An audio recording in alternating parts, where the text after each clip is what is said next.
Sean is here, so we don't need a board member to take minutes. We're good. Is there any public comment at this time? Yes.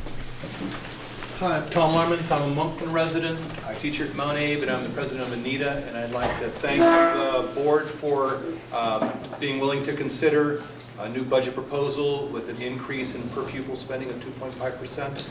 And we hope that that will, the adoption of such will help retain staff and allow for the personal face-on-face connection between staff and students that we feel is so crucial to the full support and education of our students. So thank you. Anyone else?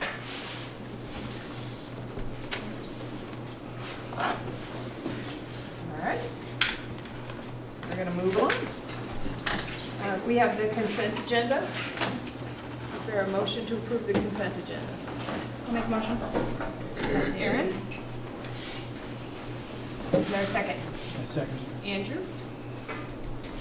All those in favor of approving the consent agenda, please say aye. Aye. Any opposed? Any abstentions? All right. Down to executive limitations monitoring report. Our presenter is not here yet, so I guess we'll just keep moving on through things, and if he shows up, we'll take a break and let him have a few minutes to talk. Our next item is to accept the monitoring report for 2.6 asset protection. And remember, this is our practice, getting used to receiving a monitoring report, going through it. The executive committee just met and provided this, Patrick, with the feedback from the local boards at their meeting. So Patrick's received that feedback. Is there anything, board members, questions? Steve, I shared your comments at the last meeting, so they've been shared. Then how about a motion to accept the monitoring report? I make a motion to accept the monitoring report. Andrew, is there a second? Second. Krista? All those in favor of accepting the monitoring report for 2.6 asset protection, please say aye. Aye. Any opposed? Any abstentions? All right. Okay. All right. This might be, once we get into this, you might have to wait a while for us to get a break. So our next item is board management and governance discussion around the FY19 proposed budget. Patrick, why don't you start out?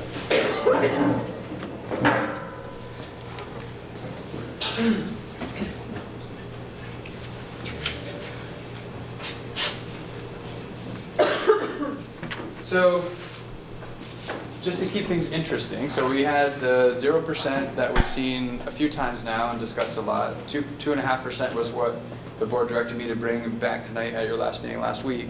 And in between, we got an email from the state about some ideas the governor has about what spending should or shouldn't be. And so I thought, in anticipation of questions from this board about what might that look like, what I brought tonight is the 0% that we've been talking about, the 2.5% that you directed me to bring, and the 1% that is effectively what the governor's message was, in case that was something that the board wanted to consider. So I have all those, sort of some side-by-side comparisons to try and make sense of what it would mean to give you what you need to make some decisions tonight. And so I sort of have the presentation in a few different sections. So there's the 0% budget that we'll review, and then several slides around the 1%, and then several slides around the 2.5%, and then some side-by-sides after that.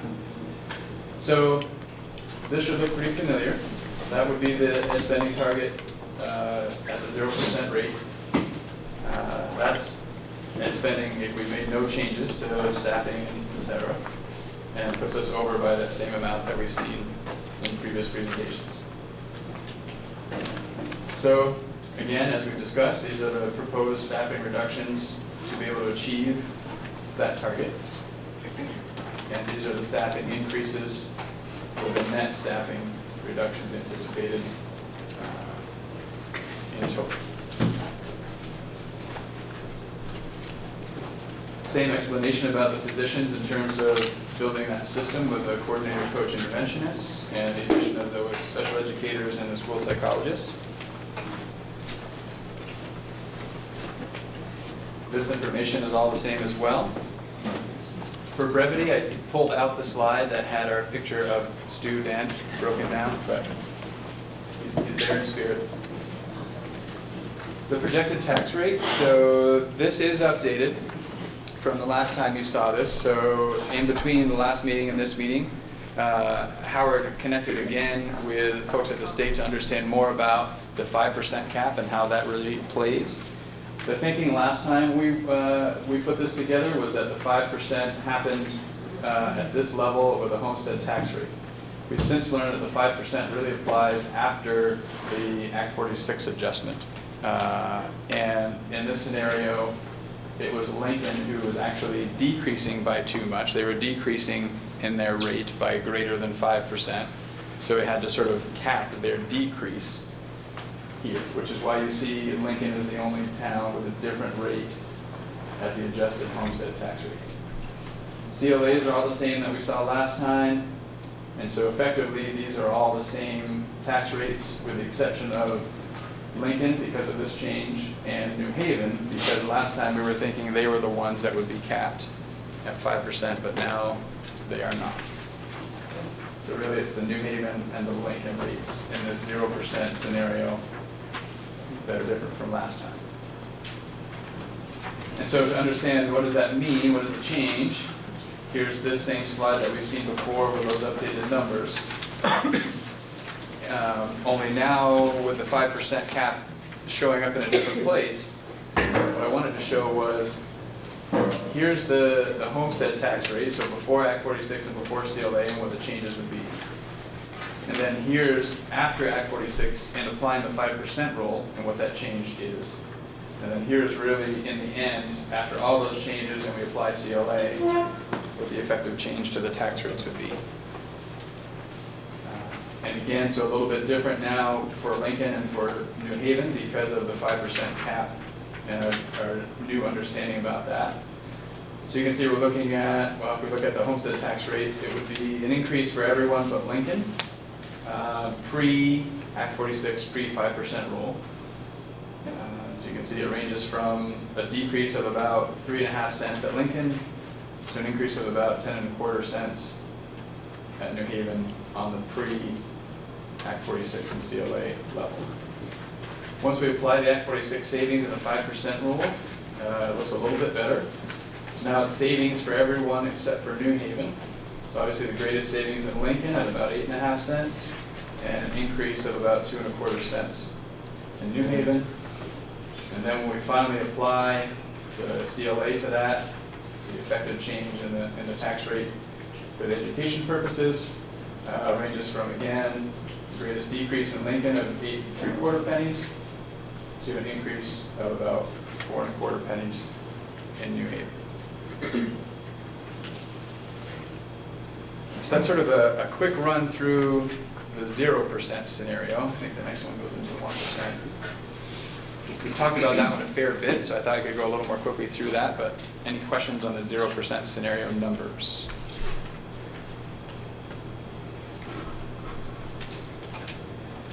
And if you think of one, we can come back to it.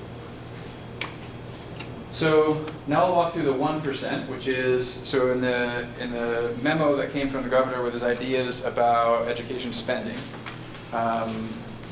several of them are kind of linked. So there were some ideas about staffing, and there are some ideas about controlling cost. Generally speaking, when you're controlling cost in a significant way, the way you control cost is through staffing. So the staffing ratios work toward what the governor might suggest through controlling costs. So there's some linkages like that through some of his ideas. The idea that this 1% came from was sort of the concept that lower spending districts ought to be able to increase by more than higher spending districts. And he categorized that by districts that spend, I think it was $10,000 or less, can increase by 4%. And then there are different sort of groupings of expenditures up to districts spending $18,000 or more per student should be at 0%. We're in the second to highest spending tier. and that was the 1%. So that's where that 1% comes from, is where we fall in our spending. So I think it was between, if you spend between 16 and 18,000, you can spend 1%, and we're at 16.2 and some change. So that put us in that 1% category. So that's what prompted this. So similar to the slides that you saw before, but with different numbers. So this would be our new education target, our ed spending target at a 1% increase per equalized pupil. And this is the same number if we didn't make any changes. This is what our spending would be. And so now instead of what you saw as $1.2 million over this figure, we're about $932,000 over that figure. So that becomes effectively the savings that we would need to find to achieve this target. And so this allows us for more staffing and other expenses than the 0% did, of course.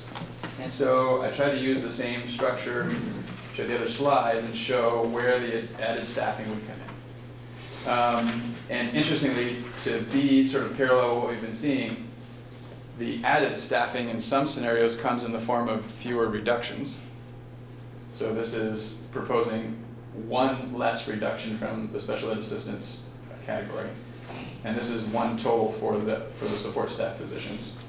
And then in other places, you'll see the added staffing come in terms of actual added positions. And that's what you can see here. So 1.0 coach, 1.0 special educator. So this 1% scenario effectively enables us to add 3.0 positions as proposed in here. So the idea being, so this is one more person really working in an interventionist kind of capacity as a special educator, one more person working as a coach, and then again, one more person working directly to support students. So 2 of the 3 positions that we would add in this scenario will be folks working directly with students. And so this would give us effectively a net staffing reductions of 16.36, as before it was 19.36. So same explanation as to why the positions we'd be adding. It's the same concept. It's really still about building the system of coordination, coach, instructor, interventionist. And 2 of the 3 positions we'd be adding sort of fit in that interventionist category.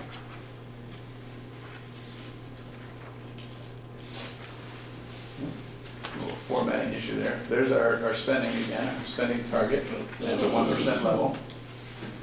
And walking through this side, so this is total expenses, which you can see would still be down a little over $1 million from FY18, the year we're in now. Some of the positions we added back being special education have a reimbursement that comes along with those expenses.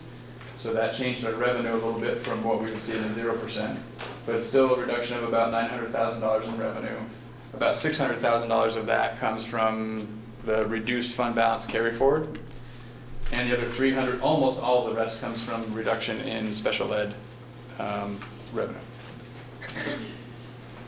So that gives us this educational spending, divided, which is a reduction of about 150,000, divided by the number of equalized pupils we have, which is still a reduction of a little under 25, gives us our total education spending per equalized pupil, which is 162.25 more than we currently spend.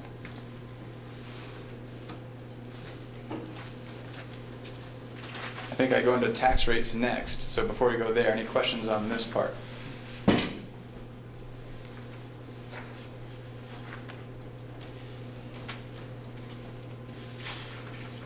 Okay, can't wait to see the tax rates. Here we go.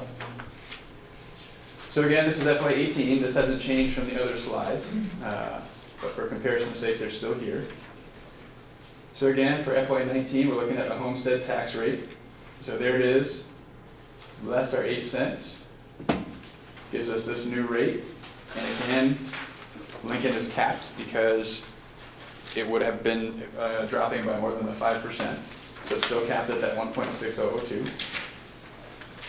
CLAs are the same as in the other slides, and that gives us a new tax rate for each. I'll skip to the next slide because it summarizes the impact of that, which I think is probably what you'll want to give more thought to.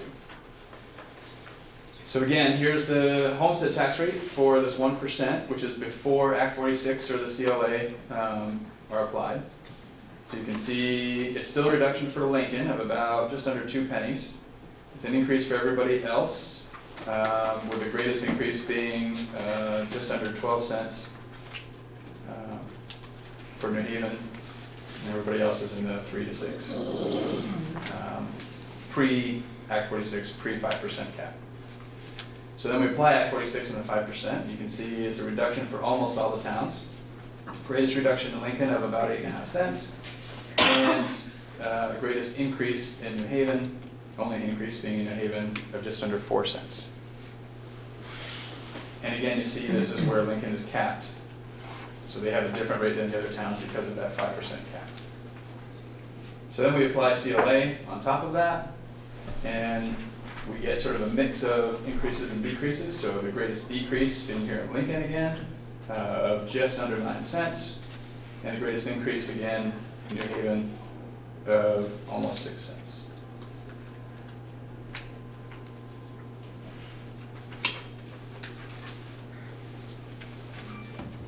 Any questions there before we go into the 2.5% scenario?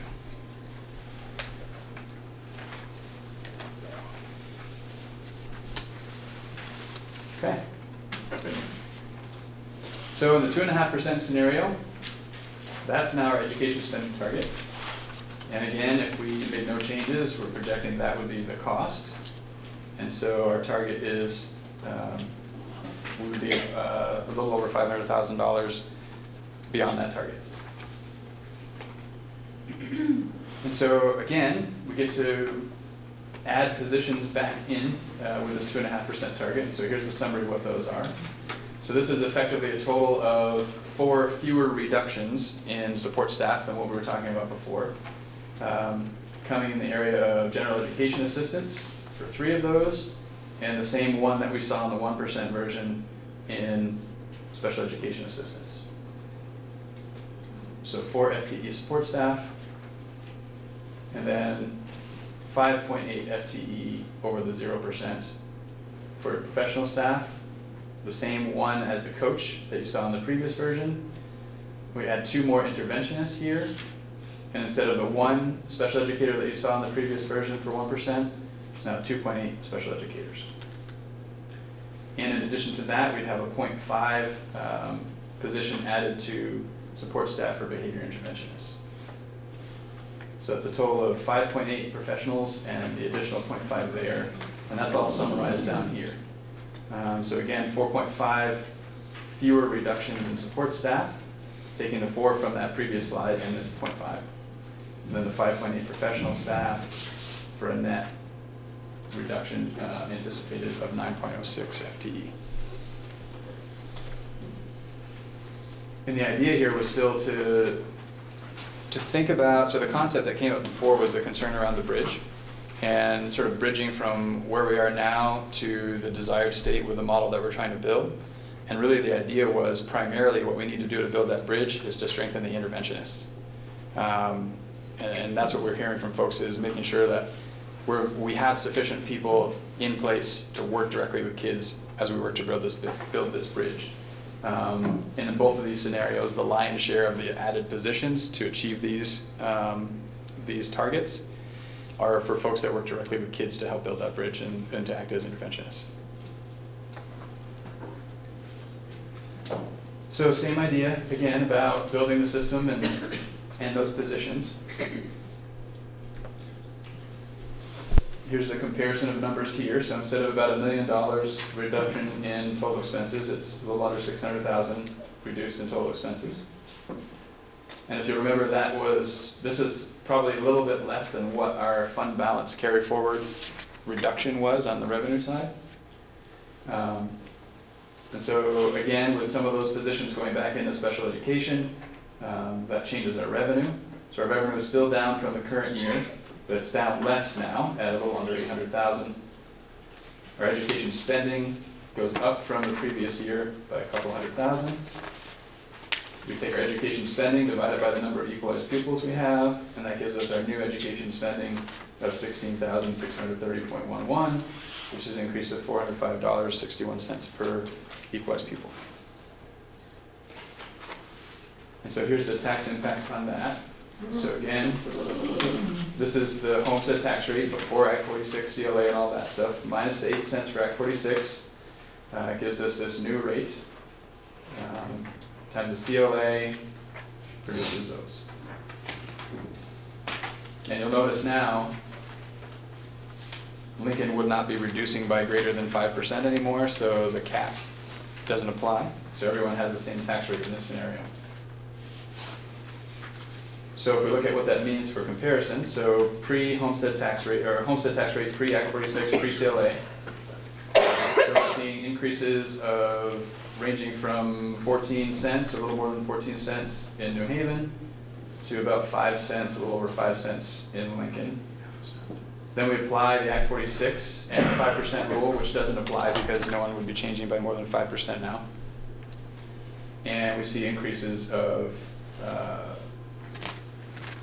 a little over 6 cents in New Haven as the highest, and then savings of about 7.5 cents in Lincoln, everyone else falling in between. And then when we apply CLA as well, total effect we see a reduction of, again, a little under 8 cents in Lincoln, and an 8.5 cent increase in New Haven. And that's sort of the bookends for this. So a lot of conversations have come up about staffing and who works with whom and how does it all kind of come together. So I tried to put together some information about who's working with kids, who's not, what do the percentages work out to be, and I broke those down by scenario as well. So in our district, the folks that are working directly with students, currently we have a total of 215.46 FTEs who we're saying work directly with students. There's not a clean line who works with students, who doesn't work with students. Does an assistant principal at the high school work with students? Well, I would say a lot of their day is working with students. Positionally, administrators I don't think are seen as people who work with students. So we didn't include them in the folks that work with students. And there's some other folks that are similar. A school psychologist works with students some, but also conducts assessments as part of an evaluation team. Didn't include them here either. So the numbers are subject to change in how we would define who works with kids and who doesn't work with kids. You said did not include. Did not They're include. not in that number. Right. Just to give you a sense of what I use in terms of determining who's here and who's not. But it is somewhat subjective. So currently 215 people work with kids. 74% of those people, that's this 160.11, are professional, and 55, which represents a little under 26%, are support staff. So in the 0% budget scenario, this number reduces to 195.46. The percent of folks who are working directly with students that are professional increases to 78.33. And the percentage of folks that are working directly with students that are support staff reduces to 21.67.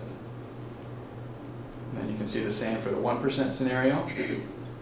Stays right around 78% and 22%. And then the 2.5% scenario drops back down a little bit to just under 77% and just over 23%. So that gives you a sense of the folks working with our students, how many are professional, how many are support staff in the various scenarios compared to what the current state is, which I thought might be useful information. But then the question is about, all right, so who's not working directly with our students and what are they all about? So on the support staff side, these are the folks that don't work directly with students. And so it's sort of broken down. This is how many custodial we have, admin assistants, food service, IT total, and walking you through the changes. So this reflects some of the reductions in custodial. We aren't proposing reductions in admin assistants. We aren't proposing reductions in food service, and we're not proposing reductions in IT or the finance team. And then on the professional side, so coaches and coordinators, principals, assistant principals, central office admin, and then we have a host of other folks that have various roles. I mentioned the school psychologist, BCBA, and other positions along those lines that are professional positions that don't work directly with students. There's a 0.5 data person in there. So lots of parts and pieces that make up this sort of other category. And again, you can see the change in the various forms. So all three of the scenarios on the support staff side reflect the same changes. A little bit different on the professional staff side because the number of coaches is a little different when you get to the 1% and the 2%. That same reduction in administration shows in all three scenarios, and the same for the other shows in all three scenarios. And so yet another way to look at this, I think, is, okay, so of everybody that we employ, what % of the people we employ work directly with kids? And that's currently right now, a little over 70% work directly with kids. And in your three scenarios, it shows effectively what % of our total folks that we employ would work with kids. And then we take a look at, so for professionals, we think about all professionals, what % of the professionals we have spend their time working with kids? A little different than what we looked at before. Before we looked at, of all the people who work with kids, what % are professional? This is now looking at all of the people who are on the professional side of this equation. What % of all professionals work with kids? So currently it's about 82%, and then you can see in each of the scenarios what % of the professionals we employ work with kids. And then we do the same for support staff, and we can see in our current, where we currently are, 49% of our support staff work with students and 51% do not, and that changes throughout the different scenarios.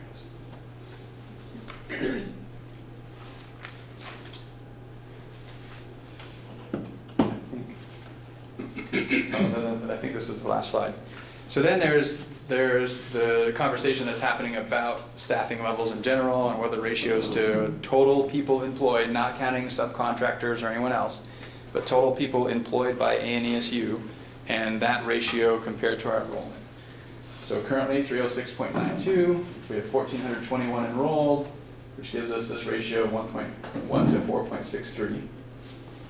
And then in the different scenarios, looking at FY19 projected enrollment, and important to know that that's projected, and that certainly could change some, what these different scenarios would produce for a staff to student ratio.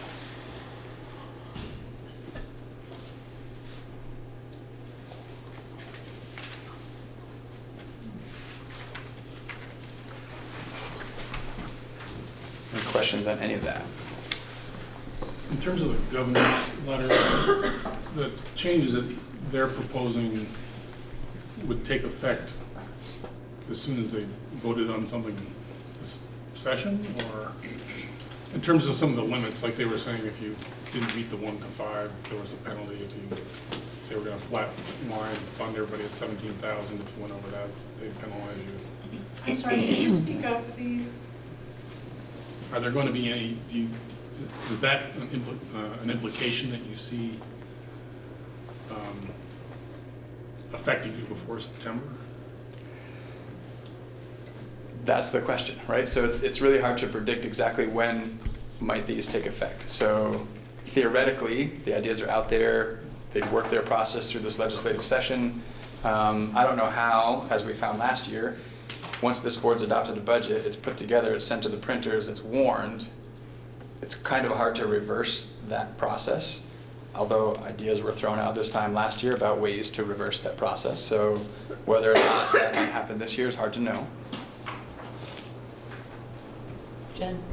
So I appreciate that the administration is thinking so creatively about different ways that we can, address school funding. But to me, having a list of 25 ideas that may or may not move forward is really not helpful to us in making a decision about this budget today, because it's hard to know which of those ideas might go forward. So we can't try to work with all of them. So to me, unfortunately, I think we have to use our best judgment about what we need for our school. and hope that any of these great ideas that do go forward will be applied next year, not this year. Krista? Yeah, I guess to that point, it seems like we want not to maybe get caught up in those specific ideas, but the thematic piece of it. And I guess to that point, I had a couple of questions. One was enrollment. Do you see, Patrick, that your best guess is that a pretty low bubble right now? What's kindergarten looking like in the next few years? Are we going to hover around that, or bump back up, or go even lower, or? But we're going to hover around this figure. You know, as we project out, and of course every year further out we're projecting, it's less and less reliable. But you know, I think we may dip, you know, closer to 1385 at one point, but we'll rebound back up to a little over 14. So plus or minus 15 students around that 1400 mark seems to be where we're going to kind of hover, at least for the foreseeable 6, 7, 8, 9 years, something like that. And I had one more question, but I'm happy to, okay. It was about, if you could just remind us what the kind of biggest cost driver is, because even the 0% level funded budget increases our equalized per pupil spending. What's the biggest driver right now? So I guess so the 0% didn't really, increase it by $2.50. Right, but so I guess my point is even level funding, there's still there's definitely not a decrease, which seems like it's the ultimate goal of the administration, is that we cap or slow down the rate of per pupil spending. So I'm just wondering, you know, even if we did take the measure of level funding, seeing as though there's still a slight increase, what's the biggest driver right now? Is it healthcare costs? Is it special education costs? So I mean, the biggest driver, so if we think about it in terms of percentages of our budget and where the money, so 75% of our budget is around employment, like cost to employ people. And so that, if we categorize it that way, that is the biggest contributor to what we spend in education. But if you're thinking about, and I would even say that's true, when we think about moving from one year to the next, what's the biggest driver in moving from one year to the next? It's a combination of things, all related to the salaries and benefits packages that we have. So 10% increase in premiums, that's a big driver. 3% increase in wages, so right there we're talking about big chunks of money in moving the cost forward from one year to the next. And on top of that, I mean, you have the fluctuations in what does it cost to heat the place, electricity, things like that. That tends to be more predictable than some of the other things, and a lot less of that piece of the pie. And isn't the other piece, though, that the enrollment affects that? So even if everything stayed the same, if everything was exactly the same from this year to next year, but we lost students, that changes everything anyway. Yeah, and that's, I mean, so having lost, I think it was between 80 and 85 equalized pupils over the last 2 budget cycles, when you tack on that 16 grand or so per equalized pupil, that's about $1.2 million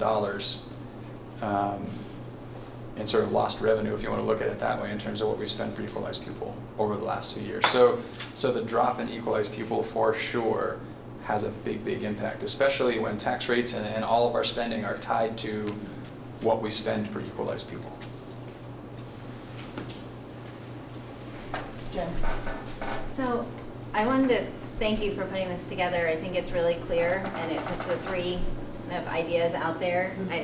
You thought of everything I was going to ask as far as the numbers. It is no small thing. You know, I ask a lot of questions. My question, though, is that, you know, we talked a lot at the last meeting about the bridge and kind of how do we make sure students are supported as we transition to kind of this newer way of delivering service and education. So I'm wondering, do you have a recommendation of the 3 models? Which one you and the administrative team feels like will be the best way to bridge from here to where we're going? Well, you know, it's interesting. The reality is there are a number of bridges that I think we need to be mindful of. There's the bridge between where we are now and where we want to get in terms of building this model. There's a bridge between where we are now and where we're likely to be in the future in terms of fiscal responsibility and what's going to be, what are issues we're going to have to wrestle with. So those are sort of the two bridges that are coming to mind for me, and they're somewhat at odds with one another. So the more we strengthen the bridge now from where we are in staffing to where we are working to get in staffing and building this model, the more we're going to have to do next year this time, I think, to be able to meet whatever fiscal constraints are going to be placed upon us, which I think will be potentially significant. So and so the ideal is, what's kind of the happy medium? What maybe helps address both of those bridges to the best of our ability? And obviously the best bridge to supporting students is adding more interventionists, as we were describing.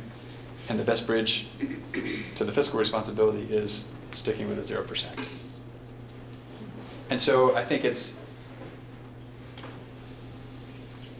that's the work of the board, is to figure out, so at a cost deemed reasonable by taxpayers, what is that? Hard to know.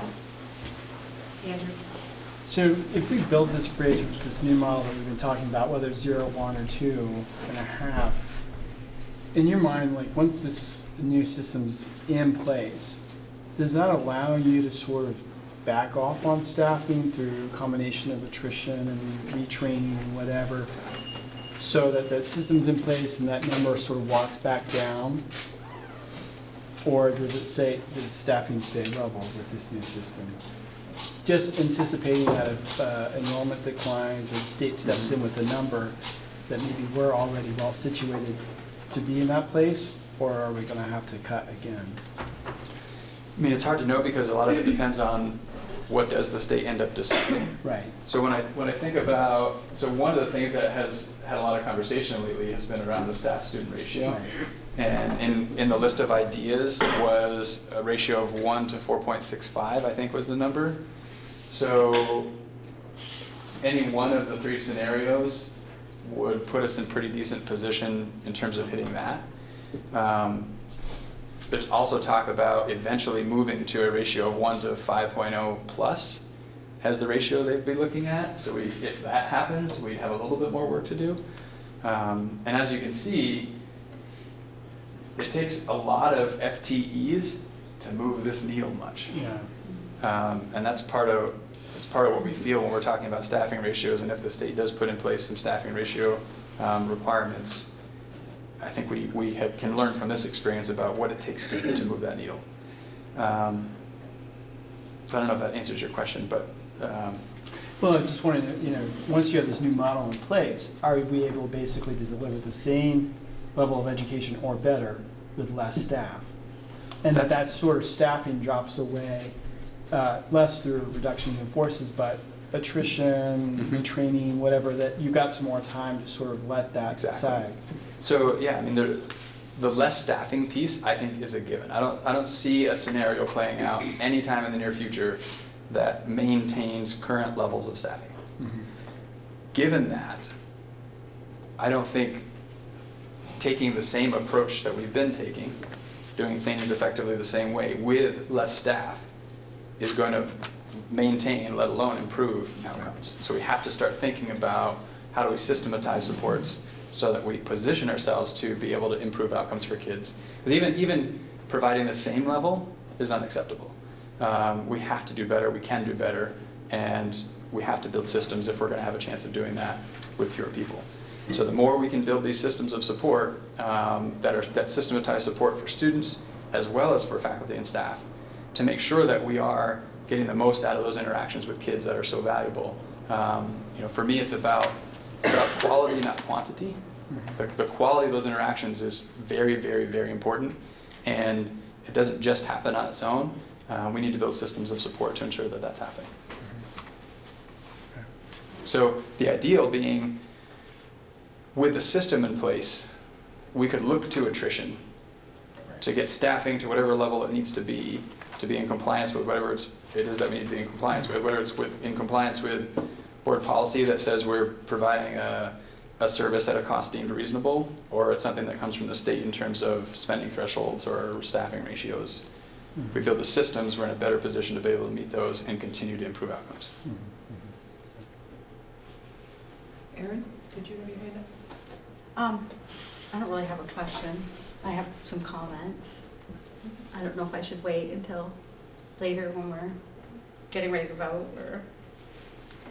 So, after leaving the meeting last week, I had some real concerns because I've been volunteering at the school and I see where they need support. I see in a classroom of 18 first graders with one teacher trying to do an activity, it's very difficult for them to be able to corral that age group and to get them to stay on task and to focus.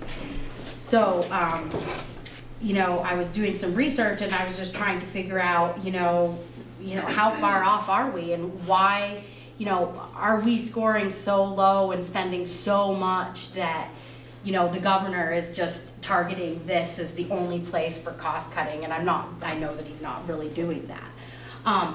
But I felt it was important to kind of put things in perspective, and we are, as a state, spending, a good portion of the money we collect. The last number I was able to find was 2.3 million in education, but that's after collecting billion, sorry. That's after collecting $6.5 billion. So where's that other $4.2 billion going? And researching that, I feel like I found out a lot of interesting facts. One, the majority after that is going to welfare, which, I did some, research on Vermont Digger and found that, at one time they did kind of a profile of somebody collecting all the benefits in the state of Vermont, and that family's bringing in $42,000 a year. That would be $20 an hour. And I don't know about you guys, but I know a lot of people in the state of Vermont who are working and don't make $20 an hour. I guarantee you that several people at our schools aren't making $20 an hour. So then I was just like, okay, what does that mean? And then I started looking at our scores overall as a state against the rest of the country. And our schools are still scoring pretty high. I mean, we're in top 10. I mean, one of the studies I looked at, for best states for pre-K through grade 12 is, Vermont was scoring number 5 overall out of 50 states. And, college readiness, we're at like number 6, high school graduation rates, number 8, math scores, number 5, reading scores, number 3. Where we actually started to fall off was pre-K quality, was 39 in the country. So then it tells me, and I'm spending time with some of these younger age groups, and I'm like, I know personally that my son wasn't prepared for kindergarten.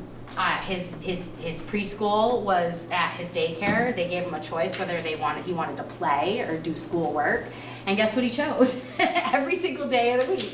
And as a parent, I was like, oh, he's young, I don't need to put too much pressure on him. But when he got to kindergarten, it was very hard for him to sit still. It was hard for him to focus. It was hard for him to follow directions and have to be on task. And so, from a parent with experience, and, I feel like we can do better on the pre-K. I don't know that we have that much control over that, but I feel like we definitely need as much support as we can for those younger grades right now. There are a lot of children that struggle to stay on task. There's a lot of children who are very disruptive, which make it hard for everybody else to do their job and to teach the other students. So some of the students miss out, and that's what I'm afraid of. I'm afraid of negatively affecting our students. And I'm not saying we shouldn't make any staffing cuts, because I totally agree with what you're talking about with the coaches and the interventionists, but I think we need to do this a little at a time, and I'm prepared fully to support the 2.5% increase, and that's just my 2 cents. So.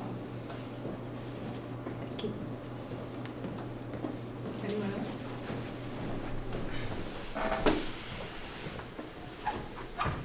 Anyone who hasn't spoken want to speak up?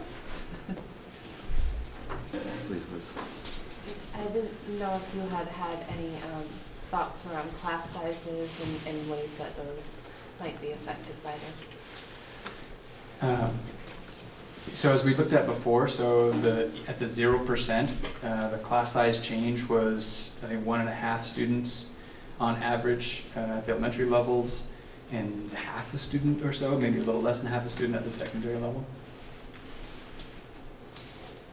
So every one of these scenarios would stay within the class size policy guidelines, and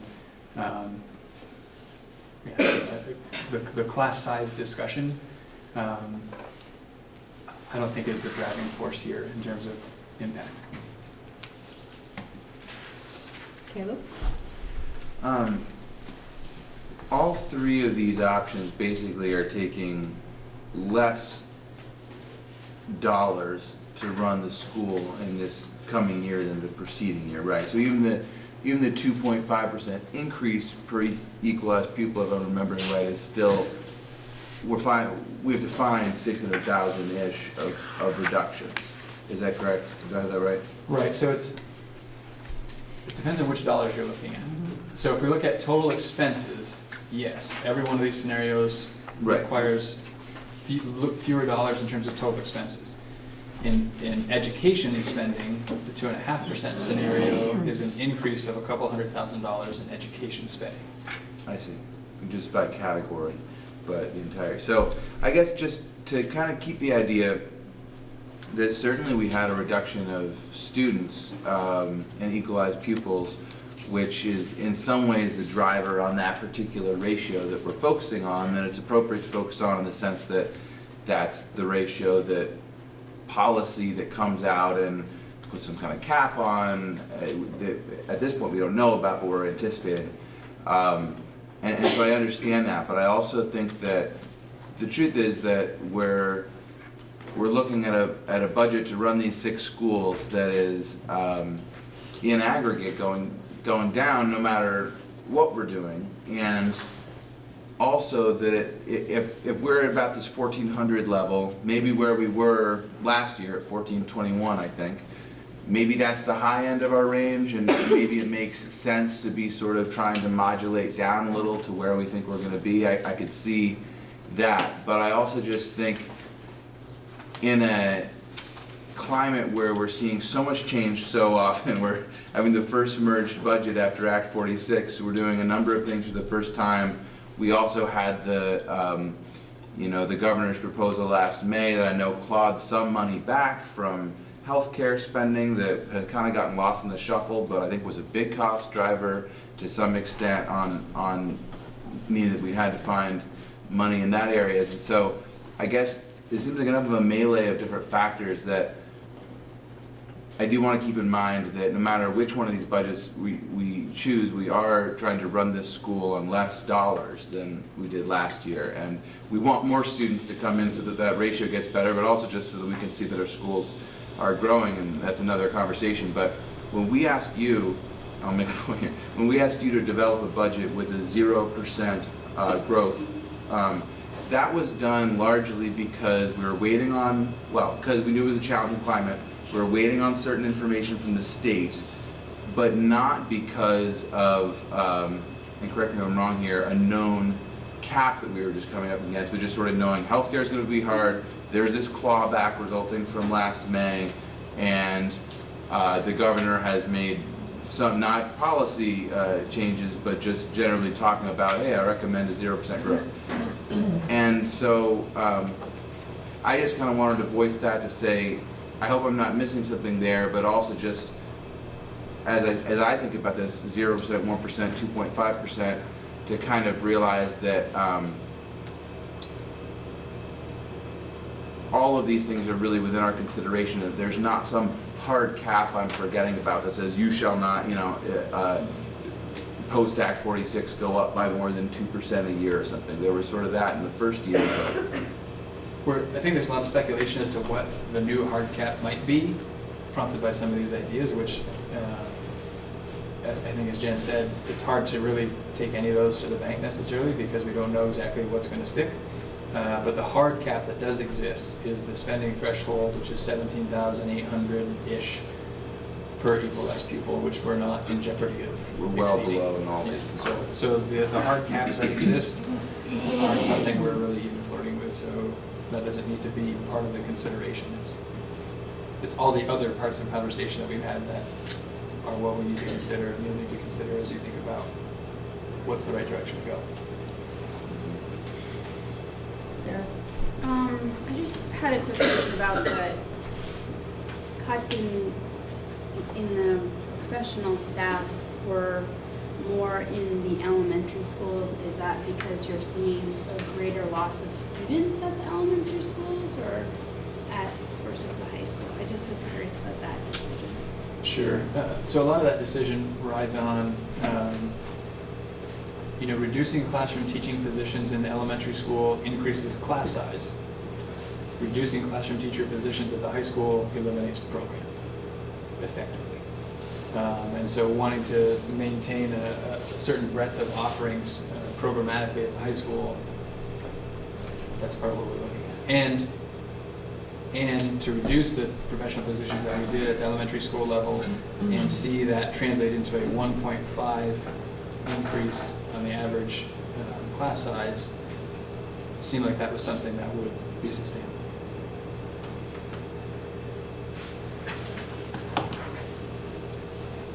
Jen?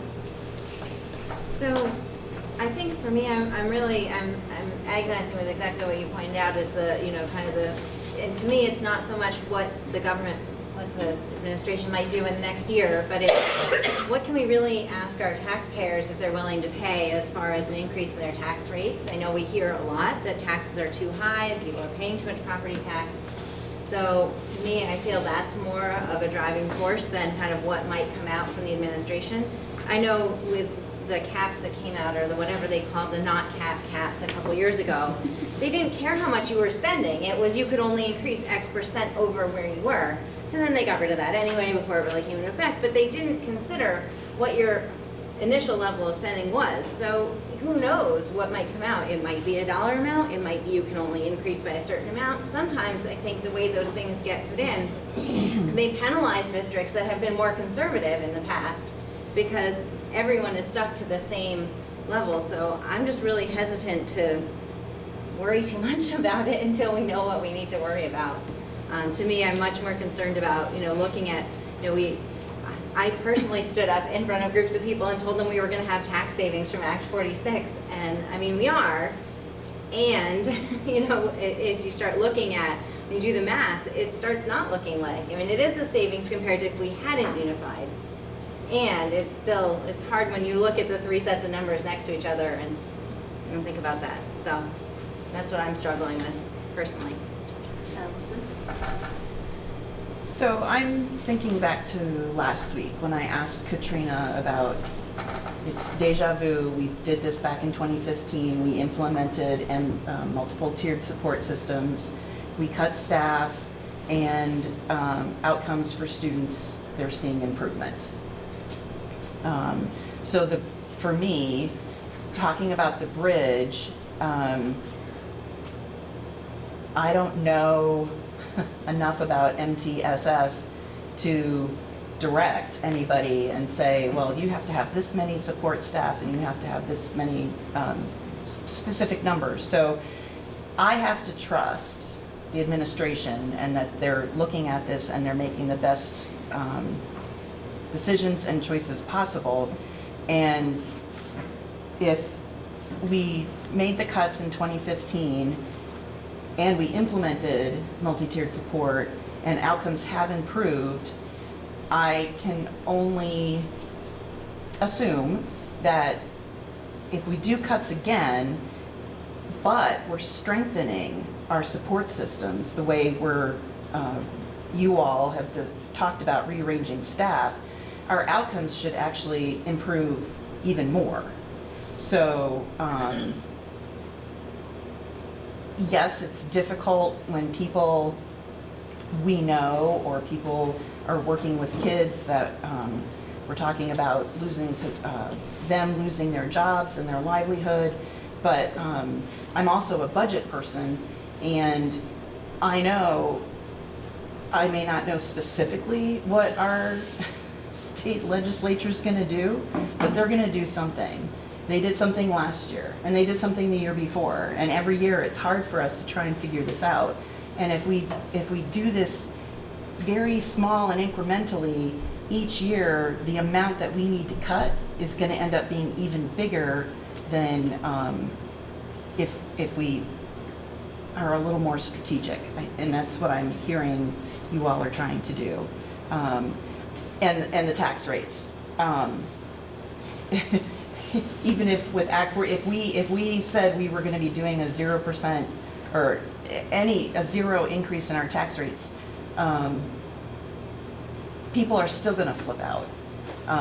And just being on the Mount A board, or renovation committee, people can't handle any more tax rate increases. And I know we're still talking about the bond and that's still moving forward, but I'm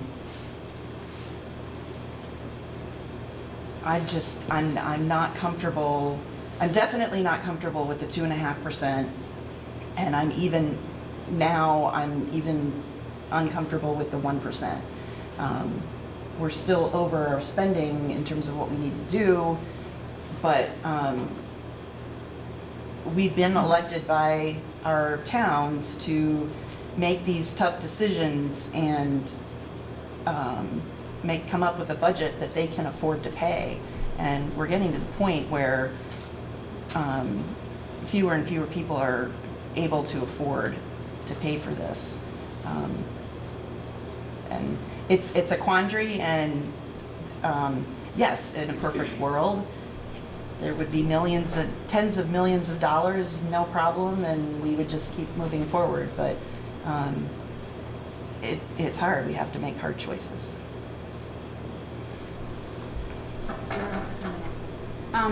I agree with Allison and a lot of things that Katrina said last time about, what was already in place and the progress that had already started being made. I feel like that's sort of the bridge, and I'm like, I don't know that we needed to create another bridge right now if that bridge is actually already started, and I don't know, it's just a different way of thinking about it, but I feel comfortable with the changes at the 0% versus the 2.5%. I'm not sure we're going to get enough more for the 2.5% and still keep the balance. Yeah, and I guess I just feel like, I know why we're all here is because of the school board and the budgets, but our tax rate did not get here just because of our school spending. Like, our property taxes are really high, but it's not just because of our school spending. It's because of our transportation costs. It's because of our welfare costs. It's just such a much bigger thing. And I feel like our students are our greatest asset, and my concern is that why are the schools always the ones taking a hit? And I understand that we're the ones that are answering for that, but for me, that's really hard for me to understand. And I'm reading the email or the messages from Phil Scott too, but I'm also looking at where our money is going elsewhere. And I feel like it's really important for all of us, even the whole community at large, to be talking to your legislators, be going to Montpelier, because we, Medicaid, we're spending $14,000 a year for exceptional insurance coverage. That's great. But guess what? I don't have insurance right now because I can't afford $12,000 a year with a $10,000, prepay up front. So I feel like, I'm in this position where I'm like, I get it. I get that the taxpayers can't handle anymore, but is the education system where all that money needs to come from? We're already making some cuts, and we'll continue to have to make these cuts as we realize progress, I feel like, but.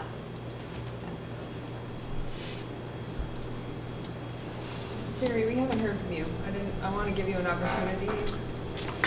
I'm just taking it in right now. Steve. So I know this is an impossible task, but in terms of looking long term, and thinking back about the end of the meeting last week, I was thinking, well, hey, it looks like we might have a difficult budget in 2020, and maybe this is our last opportunity to actually ease off on cutting the budget before we really have to cut the budget. Well, you might have to think about it another way around. I know you can't really project with real accuracy what the 2020 budget is going to look like. But if we were doing long-range planning, there might be a projection of what the 2020 picture looks like. And how do you draw the line between this budget and the 2020 budget?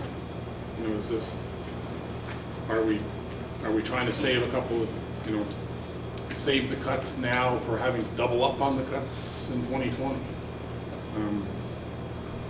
Not, like I said, I don't know if there's any real answer to that, but I don't know what your feelings are on that. I mean, I think, as I've said, building the FY 2020 budget,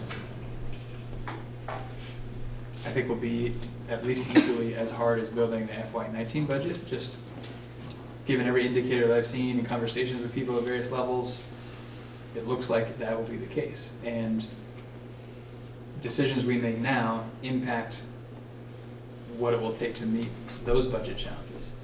So making hard decisions now may save some hard, or make the decisions a little less hard in FY 19 or FY 20. That's sort of conceptually where I am, and there aren't a lot of specifics to really add to it. I do think if a bond passes, we do have that has to be factored in.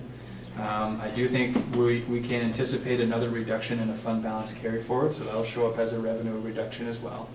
And then there are whatever pressures might come about in terms of controlling spending on top of that, and what we'll continue to hear from taxpayers about what's affordable and what's not.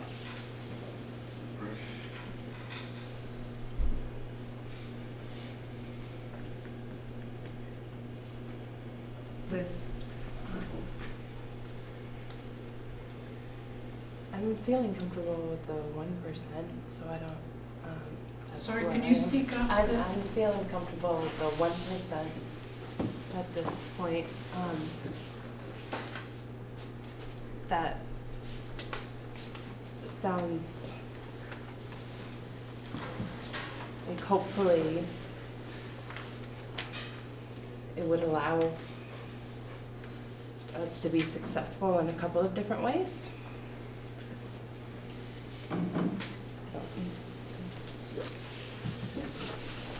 Jen. So I think one of the things that has been such a topic of conversation is, you know, we've heard from a lot of members of the staff who have, or members of the staff who have expressed, you know, that they already feel overwhelmed, and we've heard from folks who are worried about students who won't get the kind of support that they need. Can you talk at all about what kind of systems you'll have in place, or you maybe already have in place, but to, you know, within the work that you're doing? John's giving me my, you're getting into the means, but can you just tell us, without us trying to define any of it, just a little bit about how will you be able to know if things are falling through the cracks, or how it's going in any of these models?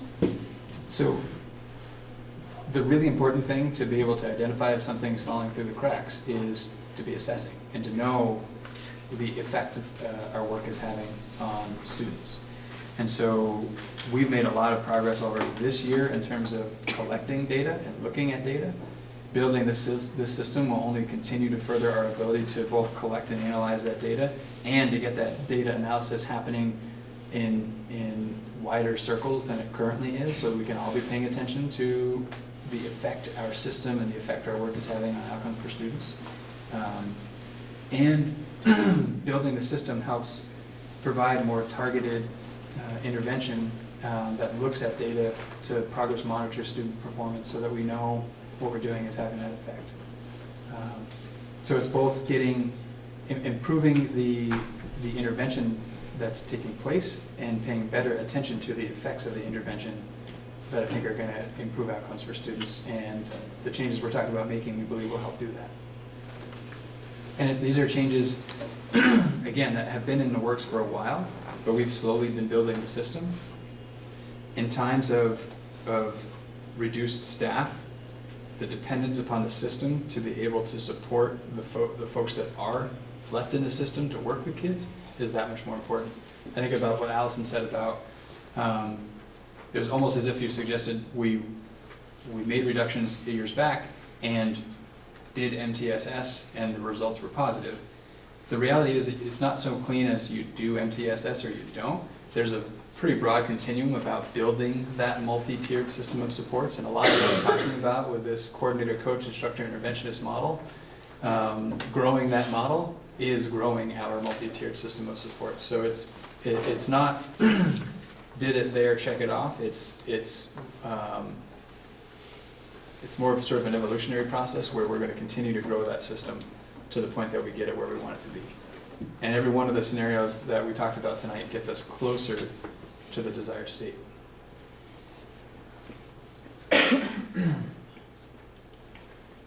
Andrew?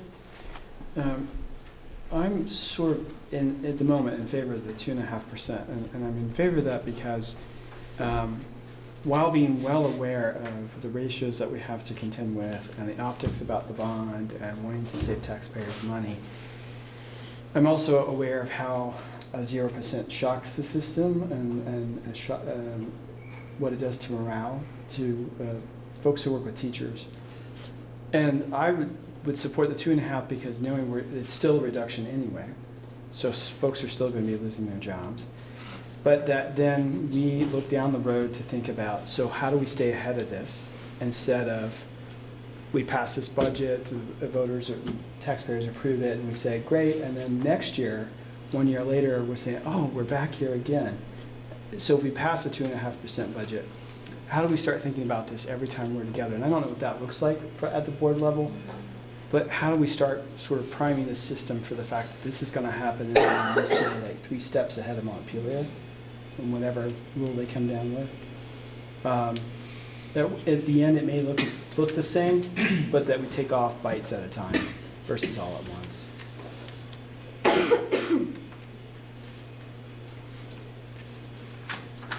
Allison? I just wanted to point out that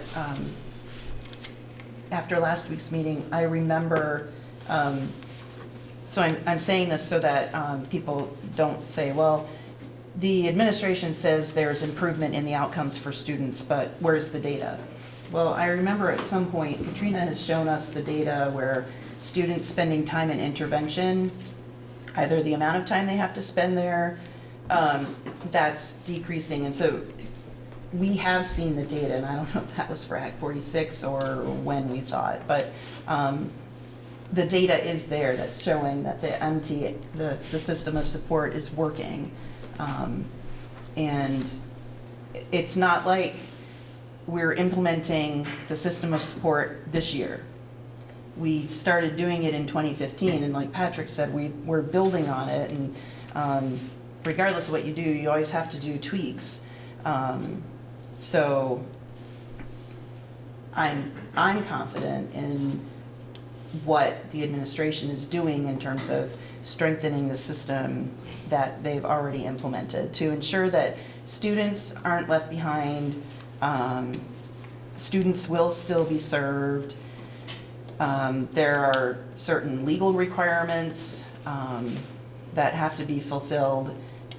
So I just wanted to say that I'm not just assuming that they're going to make it happen, but there's actually proof that they have been making it happen. It's working. Krista? I guess what I wish we also had more proof of is, besides some of the data that Allison's talking about, is this sort of morale and climate piece, because we heard at the community forum about, I know there was one teacher that stood up and was, talking about sort of the drowning factor. And I know that there are still concerns about morale and about folks not always getting the support they need. And I don't know that that means no staff reductions.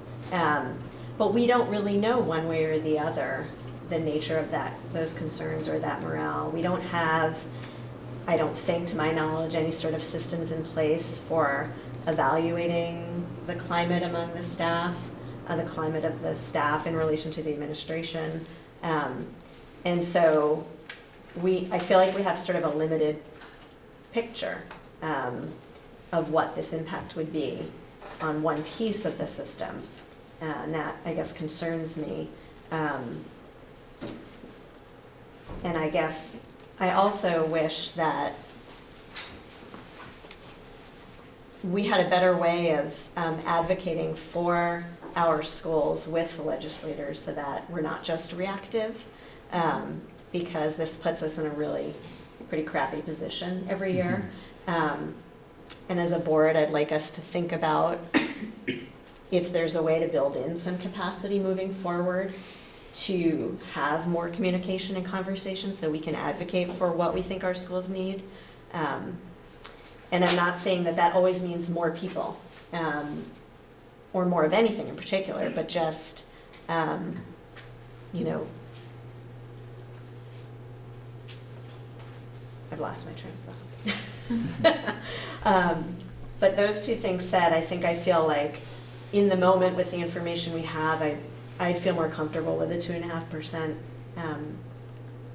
increase, a way to ease in and perhaps advocate for better support for our schools and get a better handle on what the impact on the system will be with the reductions that we will still need to make, even at that 2.5% increase. Okay, so is there any more information you need, any burning questions? Because we're kind of moving into positions, and that's better handled through the adoption. When we go to adopt the budget, that's your opportunity to explain why you're voting one way or not a way. But right now, this is a discussion. If you need information to form the rest of your thoughts, or Caleb. Just, can you confirm what's the origin of the 2.5% number? I missed the last meeting. What was the, I know why, remembering when we picked the 0% to look at that first, and I'm hearing that the 1% was kind of called out in some of the governor's recommendations. Heard Tom mention the 2.5%. Is that something that is coming directly from the last meeting and a recommendation from staff or Nita? Is that, or is that something that you're, I just kind of want to clarify that for myself. Last week's governor's idea. Last week's governor's idea. The board Using the asked 2.5. to superintendent and the administration to prepare a budget that was 2.5% more than the zero target. Got it. Just to give a, you know, what we were hearing at that time and as another option to look at, that kind of thing. Thank you. Steve? I think it also was a reaction to some of the comments about building the bridge. And that there was a little bit of trying to soften the staffing impact at level funding, which looked like, you know, a big jump after it was presented, especially for professional staff, and that you're basically switching the model to add more support for the systems. But a lot of the concerns that we were hearing was from people worried about how you transition to that model. Look, it was almost happening too quickly, and that maybe somewhere in between no change to funding and level funding, which seemed to be about a 2.5% number, might be a middle road. I have one other question. Sure. Did you consider having a 0% model with no staff increases? I'm just noticing that even within the 0% model, you're moving towards, I understand some of these coaching and intervention positions. Did you look at a budget that would, so that basically the difference between the 0% and 1% would be entirely fewer reductions, as opposed to the 1 fewer reduction and 3 new positions? Is that clear? So basically, as you moved from the 0% growth to 1% growth, what I'm seeing in your slides is that in the 0%, when you make that change, you bring back 1 reduction in support staff, but then 3 of the positions are kind of in like the increase category, new positions. And did you consider a budget that basically, when compared to the 0 growth, all the additional money that's going back in is going entirely to fewer reductions of existing staff? A little bit of a different approach than necessarily thinking about it all one way or all another way. It was really about working still toward this model that we're trying to build, and thinking about the bridge and recognizing the bridge is folks working directly with students. And 2 of the 3 positions added are those types of positions. And the 3rd gives us one little step closer to being where we need to be, which I think also is an aspect of building a bridge. So that was really the focus. And it was the same idea with the 2.5%. Where can we see an opportunity to increase sort of that interventionists category to an extent that might be needed to ensure there's support for kids, while also taking advantage of being able to take a step toward the desired state in terms of coordinator, coach, structure, and interventions.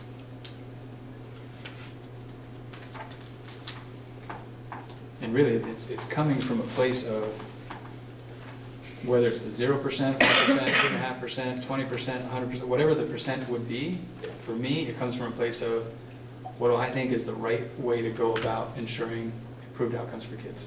And if there's 100 people in a room, you're going to get 100 different variations of what they think is the way to get to a point of improving outcomes for kids. It's not, it's not black and white. There's all kinds of shades of gray. There's lots of different perspectives, and I'm in the fortunate position of getting to hear all of that and having to make a decision that isn't ever going to please everybody. But if I know I'm making the decisions that I think are the best way to improve outcomes for kids, that's what helps me to sleep at night. Can I follow up on that? Sure.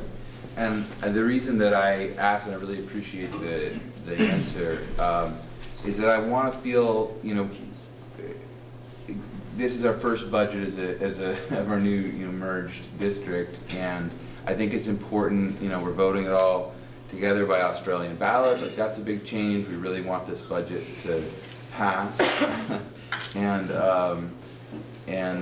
I think that what I like about what you're saying there is that sometimes it just feels like we're overwhelmed by the fact that no sooner do we adopt one change that's trying to get ahead of some situations to reduce school populations and things of Act 46, but no sooner do we adopt one measure that there's kind of another crisis fomenting or brewing or whatever, or another kind of unknown that we're trying to sidestep in advance. And I guess what I kind of want to know is, though that's true, and we are trying to do that, that some of what you're talking about in terms of improved outcomes and greater equity across our schools and the state is moving in a different educational framework, or with some ideas that are obviously within your staff and the decisions that you're making, that aren't all just sort of responding to the latest financial crisis, but that are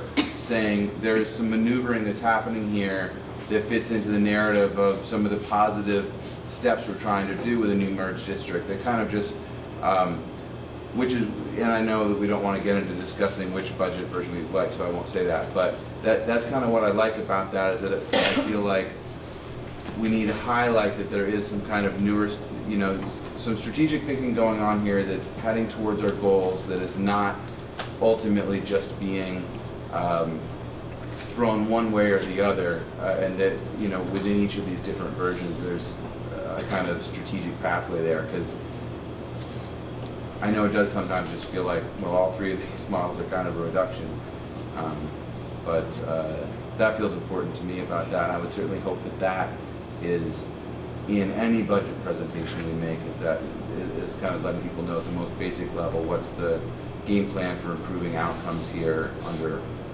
all these versions. And I would add to that, in my opinion, The sign that we're simply reacting to budget pressures would be, we're only talking about what are we cutting. And there's no conversation about what are we building and where are we growing. And as I said in the community forum a little while back, the approach that I've been taking with the admin team as we talk through how do we make the most of this, it started with what do we need to grow. So we're going to have all these budget challenges and we're going to have to make the numbers work, but as we do that, in what areas do we need to grow so that we can improve outcomes for kids? And let's keep that in mind as we think about the changes we have to make to meet the budget target. And so for me, I would have greater concern if I were sitting in your shoes as a board member. I would have greater concern if all we were talking about were reductions and we weren't talking about building the system, because I don't see how only looking at reductions and effectively making no other changes than reductions leads to improved outcomes. That's more of the same with fewer people. It doesn't feel like improved outcomes to me. So we have to think about what are the systems changes we have to make despite the reductions so that we can move toward improved outcomes. Really hard to do, because obviously every addition you make is another reduction somewhere else. Really, really hard.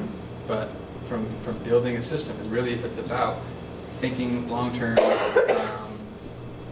and there's an equity component for me too, having a system whereby we can provide sufficient support to all of our schools, all of the people within our schools, to ensure that those interactions with kids are the best that they can be everywhere, is an equity thing. Without the support to ensure that's happening, we can assume that there's the same level of quality of interaction in every classroom with every adult in every school. That doesn't feel like a safe assumption. Or we could build the system to ensure that that's happening, which feels safer, and it's about equity.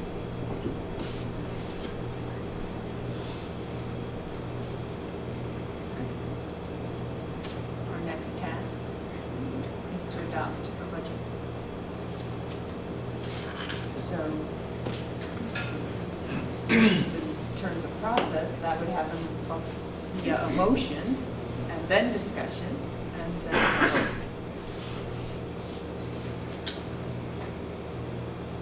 Jen? Sure, I'll make a motion, we'll see if anyone likes it. So I move that we adopt a budget of $24,746,279, which is a 1% increase on the ed spending per equalized pupil.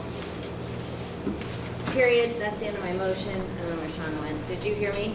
Yep. Sorry, you're really far away now. Can I editorialize now? No, you need a second. Yep. I'll second it. Barry? Second. Barry. Yeah, Okay. Now you may. So I feel like it balances a little bit some of the staffing changes that we have been talking about. I think it gives a little bit more support than the 0% increase, but I also feel a little bit more comfortable with where we would land on the tax rate changes compared to the 2.5%. So that's why I made a motion for the 1%.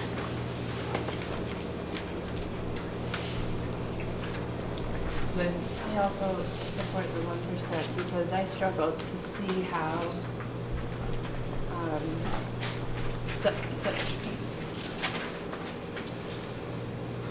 how if we're putting things in place only to say that a year from now this is just a bridge and it's just for 1 year to be then again pulled out.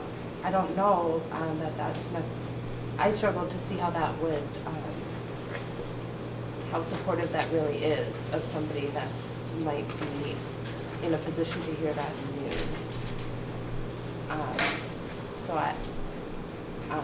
if we're moving in this direction, and I look forward to seeing what happens, I would say, and I look forward to seeing what the results are. And I think 1% is a safe place for the community and the school together. I think it's a happy. I like that. So I support 1%.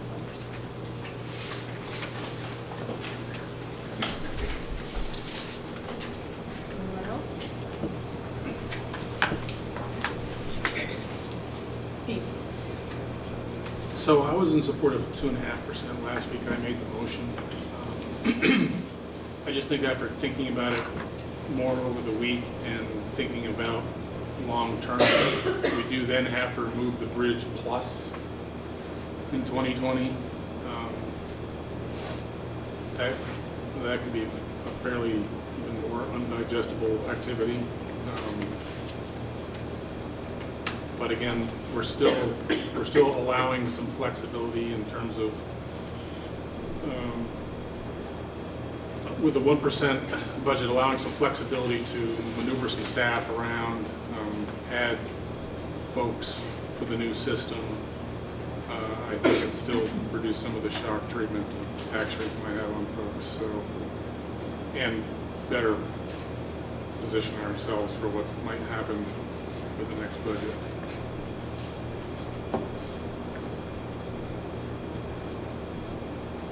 Sarah? This is coming from the wrong perspective. As somebody who is on the Act 46 with New Haven, I'm struggling with the fact of, even with the 1%, bringing that much of a tax increase to New Haven. So, even with 1%, I'm just gonna... Nothing to do with my feelings about supporting education.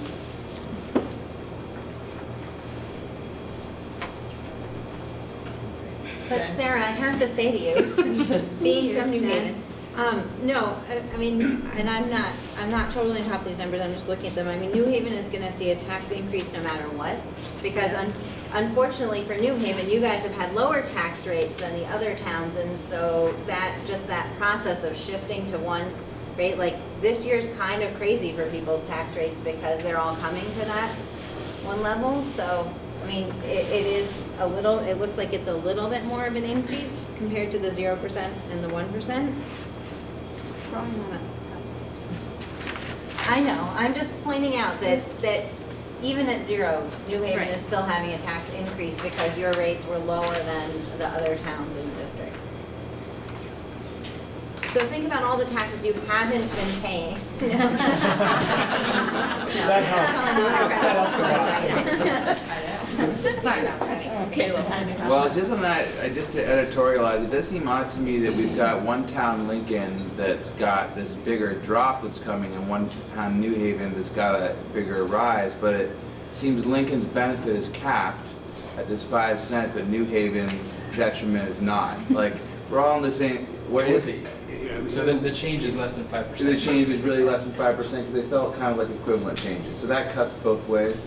It seems like we should be able to take some of Lincoln's cap and give it to, now that we're merged districts. That would be a different article on. Yeah, all right. In a year, it doesn't matter, but right now it does. Anyone else want to state their position?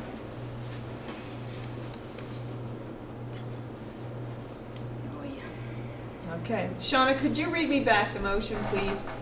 To approve the budget amount of $24,746,279 for FY19. Okay. All right, if there's no more discussion, then we'll go to vote. So your options are for it or against it, and if it's closer, we might have to put some hands up just so that we're clear on the count. What's that? Correct. All right, all those in favor of adopting a budget in the amount of $24,746,279 for FY19, please say aye. Aye. Any opposed? Nay. Or nay. Two opposed?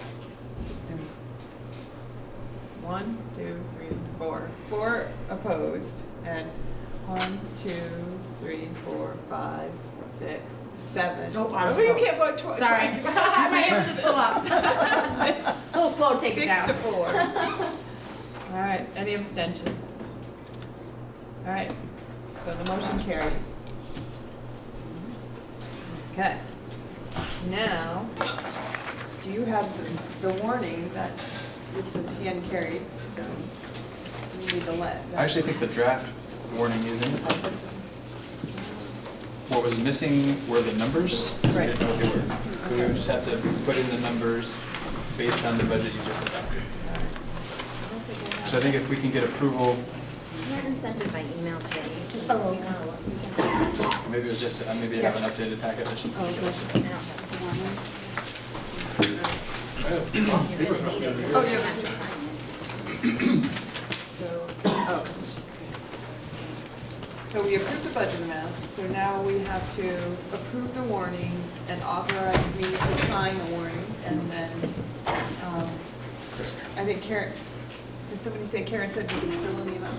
Yeah, I think that's what we'll need to do is, so adopt the warning and we'll put in the numbers that pertain to the budget that you just adopted, that 1% version. Because we'll have to include the percent change in equalized pupil, the cost per equalized pupil, and then the amount, which might not necessarily be the education spending amount, it might be the total expenses amount, but knowing the budget you adopted, we can put the right number in.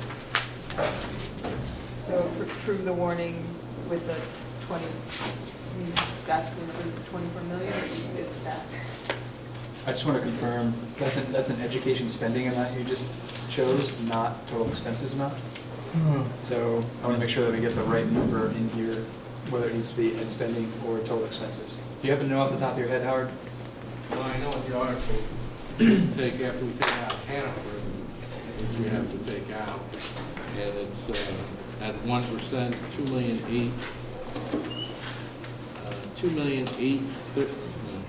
28,300,032.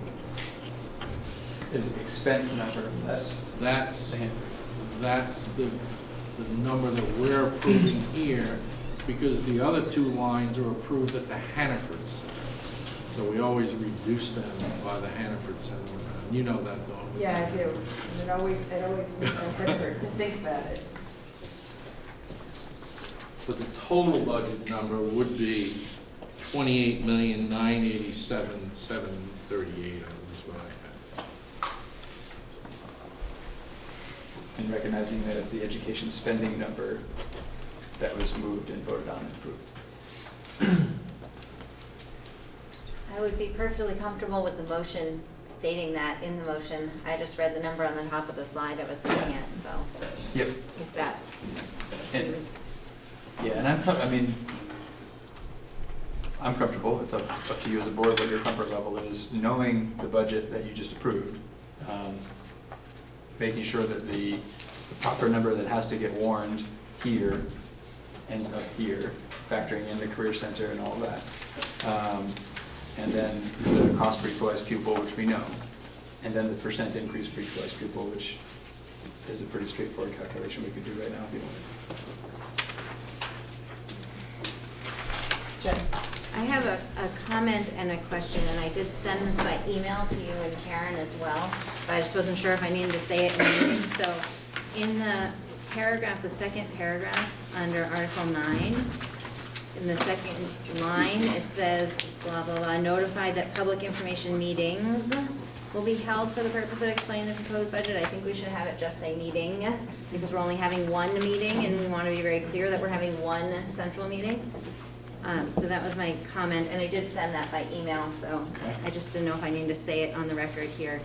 And then the question I had, and maybe this has been discussed somewhere else, but so this warning doesn't talk anything about electing directors. Is that, normally our town warnings have that, our town school warnings. So the town school warnings do have the election of directors. For this board? Correct. Yeah. Okay. This is the annual meeting, so So typically, this is- like Mount Abraham, they're not on there, the ballot there. It might say something. Okay. It will probably look different next year, but because it's so it's on town meeting day this year when current boards are still operating, it's through that process that members of this board are elected. Perfect. As long as we've got it covered, I'm good. Yeah. Thank you. Now, I know the language has tripped us in the past where we've had to re-meet to get that language set around the warning, so. Do you think that I could make a motion that said that I move to authorize the chair to sign the warning with the amounts filled in corresponding to a budget that was adopted in this meeting? That would be great. And Second that. and as amended with your comment about meetings. Perfect, and as amended with my comment. All right, that was Jen and Sarah. Seconded.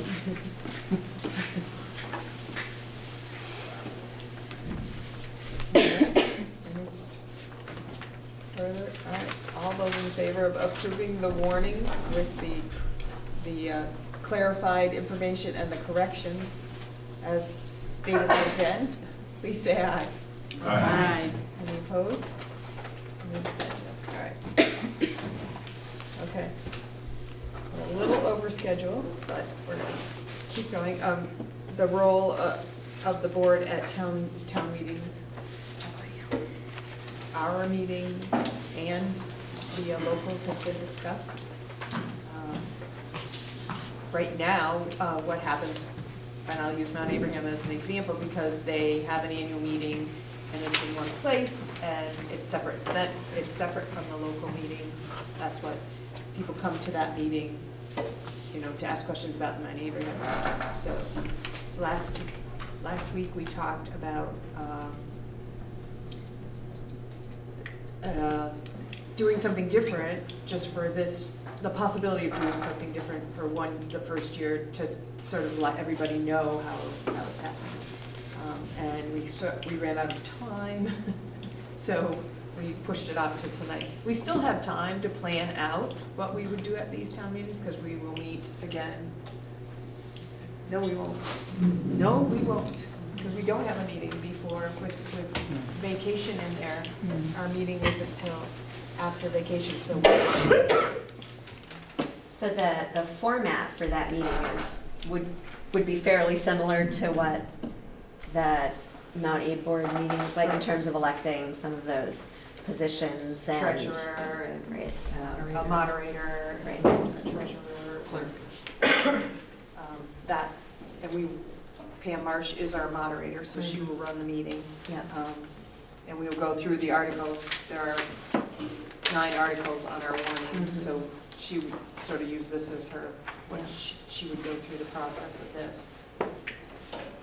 Just, it seems like the bigger question is the local meetings part, am I right? Right, it is. And last week, we talked about the possibility of sort of a general statement that board members could give at the meeting and getting the word out to the towns and to have the locals help us get the word out, that the meeting to come and ask the questions is February 27th.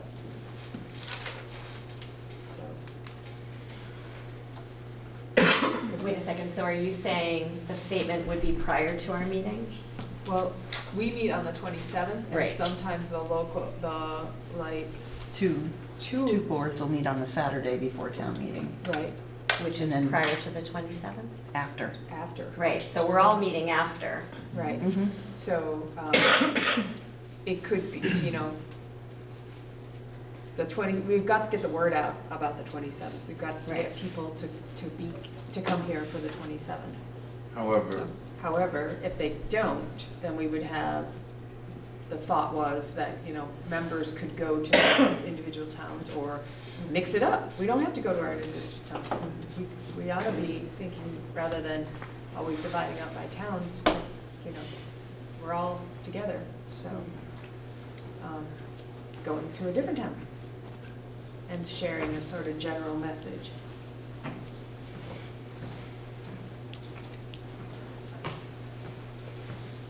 Jen? Have we thought at all about what kind of education we plan to do for our community about, like, you're used to voting on a budget that says $2 million and now you're gonna vote on a budget that says $24 million?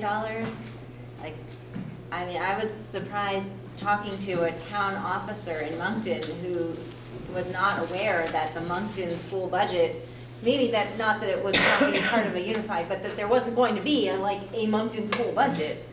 and this is an officer of the town who I would have expected would have probably been more informed about the unification than maybe your average voter. So, you know, I like the idea of having a statement. I think that our real challenge is going to be that this is like a huge change for people.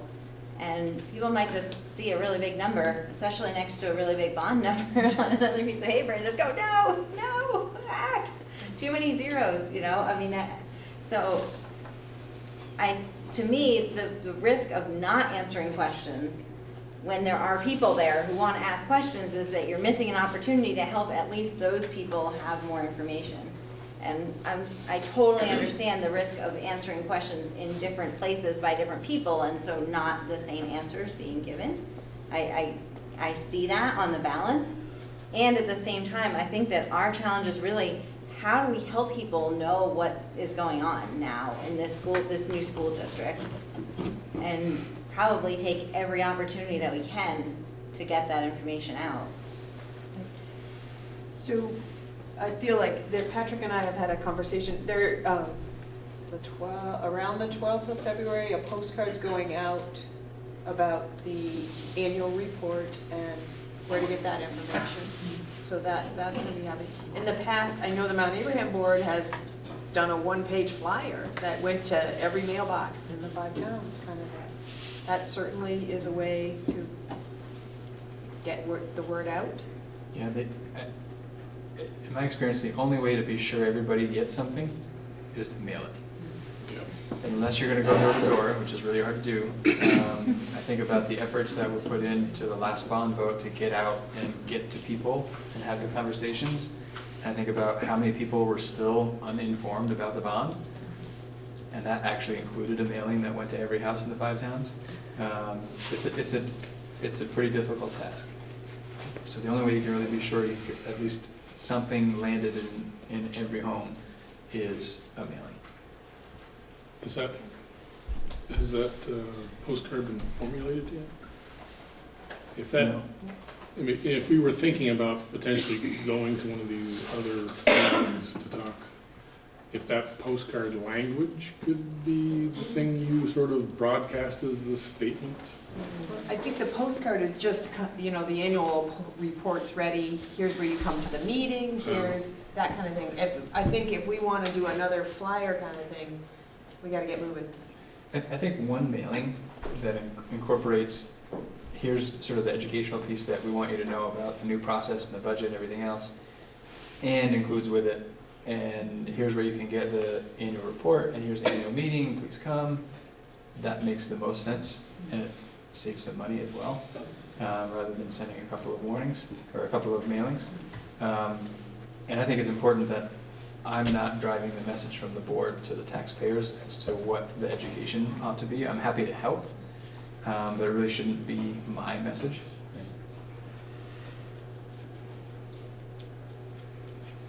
Allison? Is that something our communications committee does? Our community engagement committee? We don't have a communications, we have a community engagement. That's why I'm asking, I'm not really sure. It is a task like a couple members could take on and do kind of thing. And I'm not positive, but I'm pretty sure that you could get some help if you needed information and, Can you just define again what these people would do? create the mailing The or mailing. the flyer. And the flyer would be Our selling points on understanding, because if I walk in and I just see a number, I have, when I did not know what was going on, just making, if we could have something on there explaining some thoughts behind the decisions, even just a couple bullets, I just feel like that could go a long way. And if that would be something that we would all, because the one voice idea from the board, that we would all be agreeing that this is where we are and what we're trying to, what our goals, I don't know. So it could be very helpful and very important. Jen? So one one thing to consider is with the timeline of where we are now, right? And if this mailing is, you said going out around the 12th, I assume there's maybe some required components and some flexibility of what it contains, but whoever is tasked with doing that would basically need to determine what that message is. So if the message is come to the annual meeting, right, that's not really, there's not a lot of editorial room there. But, you know, if it's putting together an FAQ about what the new budget looks like, you know, I'm not sure if the board is comfortable with delegating 1 or 2 people to write an FAQ about the new budget without this board then seeing that before it gets mailed out. And it's a question. Maybe we are perfectly comfortable and we think 1 or 2 of our members could write a great, you know, communication piece about it. But I think it's a little bit risky from the standpoint of needing to speak as a board.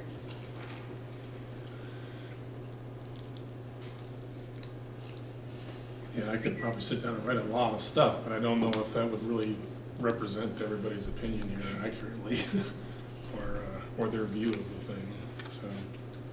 Is there a way to send it out? If we do it, if we correspond electronically, we formed a meeting, so it's public record. And it there goes are against other- open meeting law. Oh, right, there are other things we'd have to do to make it be an open meeting that, so, Well, we've done it for Act 46 and the Mount A board in terms of putting together a flyer. And it wasn't the entire board that came up with how to do that. because remember, we have it in our policy that one person can only comment on the work done by the board. So if say, somebody stopped you, a news reporter stopped you, you couldn't really put your spin on what was said. You could only speak on the actions taken by the board, kind of thing. So it's really the facts, just the facts.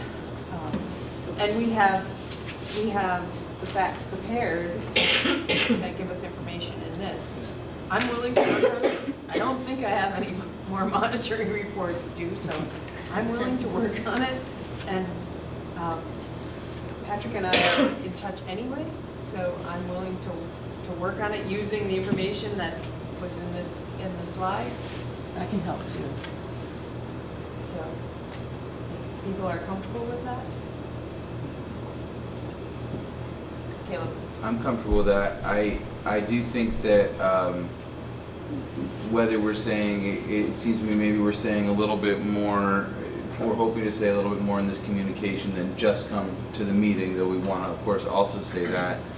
And I think just sort of at that basic level, not even so much getting into what was in the presentation with the different percentages of increase in the budget, just the reminder that you're going to be voting on a bigger number, and this is all 6 of our school district numbers combined and the SU budget. So just, maybe it's as simple as a graphic that says, last year, you know, all these budgets kind of happened, and this year, this is one big number. So, you know, this is different than the school bond or whatever else. Like, here's what this great big number is, and just graphically somehow kind of say, remember, like, these are all kind of, because I sort of think that maybe that level of granularity would be helpful over and above just come to the meeting or in addition to, but maybe to get into, we made the decision to, you know, initially request 0% and then considered, that's important information for the meeting, but it doesn't seem to me to be good stuff for the flyer. Right, yeah. So, I wonder if there was some clarity from this board about what would 2 or 3 or 4 or 5 bullet points be. That might offer Allison and Don's guidance as to being clear about the messaging so that it's consistent with the will of the board. I was going to suggest that, so that's actually a good thing. It solidifies my suggestion of, so think of 4 or 5 bullet points, and then email them to Dawn because she's the chair of the board, and then she can compile all of those, and we can see what we come up with as consistent themes throughout those. And maybe one gets mentioned and it's not a consistent theme, but it's an aha, yeah, we definitely have to mention it kind of thing. But yeah, So if you get it to me in the and next week. other ideas too, things we Right. think of to possibly. Just to me. Yep, just to Dawn. Andrew. So a separate but interrelated issue to this is whether or not we were going to be present at the local meetings. And I'm wondering if we decide either way, whether that should also be included in the flyer, especially if we're not going to be. Where we say, this is your one and only opportunity to ask these questions because this will not look like years past or something to that effect. But so I guess we have to figure that out too. You might want to comment that in your email as well. Sarah? I'm really worried to not be at, I don't want to be, but to not be at the town meetings. I think that we look really outside. We look like a larger body with a larger number, and I get the transition that it won't be there the following year, but I feel like that is an area where we have to have at least a statement about who we are and what we are, and that we are our community and we're all of our towns, and we need to have something. I mean, they need to know who generally sits on these boards. It needs to be information, not just in a flyer. I think it should be out there. I just am really hesitant to still see a percentage increase and then have people say, like, who are these people, and vote it down. I'm worried about the no vote. So that's my 2 cents. Jen? Oh, okay, so I was gonna say that I would be happy to help you guys with that too, if you want another helper, and not the time to. But I would be happy to help with that. And then I was trying to remember, I feel like it was maybe last year or 2 years ago that I think Howard and the administration put together some FAQs about the budget. I remember carrying them around like they were the best thing ever because I could point at all the amazing answers that were in there. I would have to dig through my files. Do you remember, was that last year? Like 2 years ago? When I think FAQs, I think F46. That's what I think too. Maybe I forgot. I think we did it for the budget one year. Howard, do you remember doing FAQs for the budget one year? Online, When the budget wasn't Yeah. passed. I think they were Yeah, maybe it online. was when the budget didn't pass. Yeah, that was online.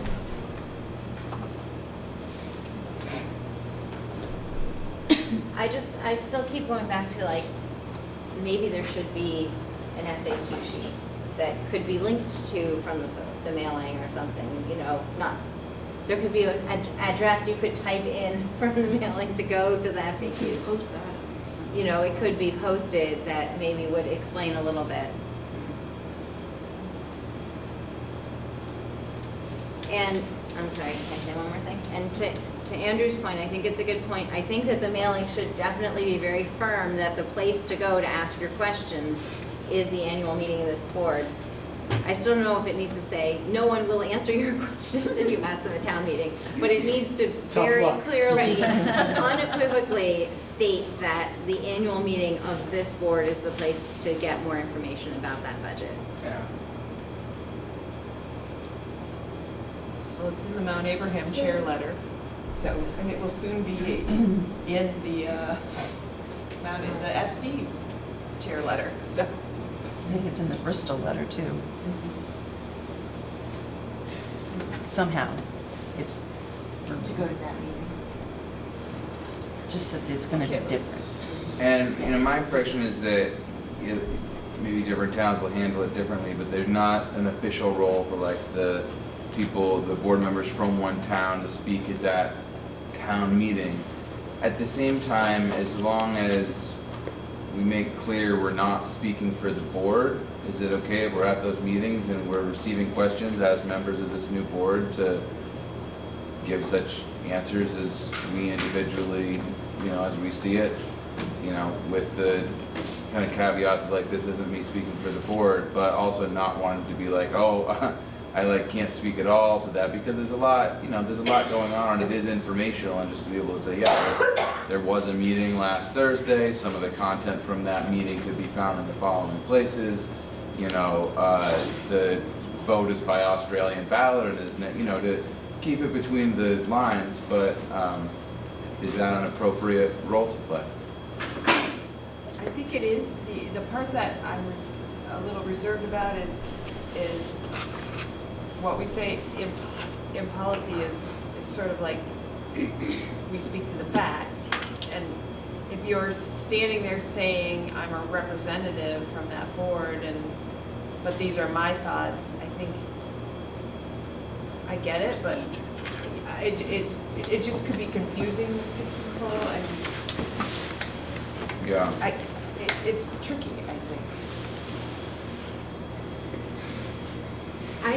I go back to, I sit on the Moncton board, so I will be at the annual meeting behind the table for the Moncton board, and if someone asks me a question about the budget of this board, I can't imagine what words I could possibly say to say, I'm sorry, I can't answer your question. I can't wrap my head around being like, no, sorry, you're not at the right meeting, so I can't tell you that. That's where I'm stuck is, and I think maybe if we have a statement and we can have all those things, but I can't imagine how I can do that in a way that, because if someone came up to me on the street and asked me a question, or on the sidelines of a basketball game asked me about what this board was doing and about the budget, I would talk to them about it. So it feels like that would be really hard to not answer questions if they came up. As much as we can try to say, this isn't the right place, this was a meeting, this is where you can get the official information, I don't know. Several of you guys will be in that position too. Am I making too big of a deal about it? No, I can't imagine not being put in that position. At some point, we're all gonna get put in that position.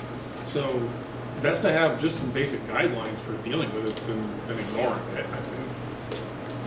If you just need to be able to start with the preamble that this isn't gospel, but this is my understanding of it, and here's where you can get more information. I'll pass that question on to somebody who knows the answer, kind of thing. Krista?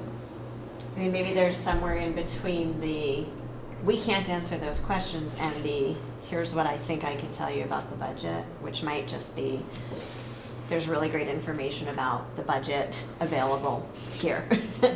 And please stay engaged with this board moving forward in X, Y, and Z ways. I really hope that we find a way also to communicate how people can be engaged and involved in the work of this board moving forward.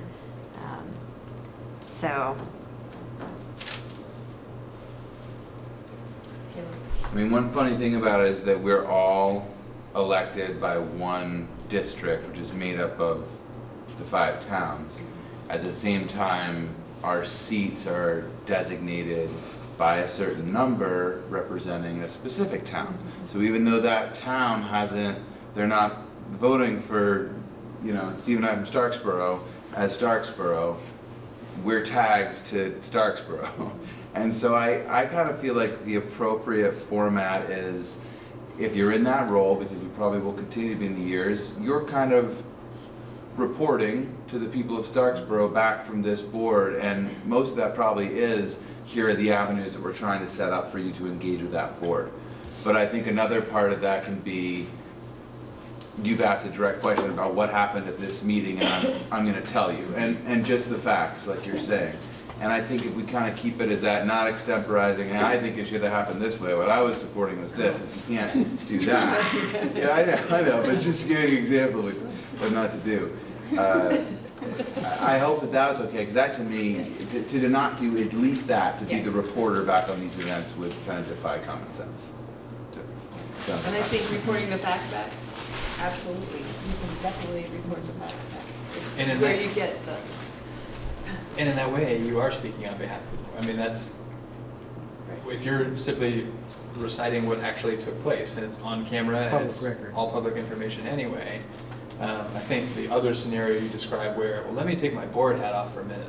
The reality is, if you're standing at town meeting representing this board, that hat, you can't go on.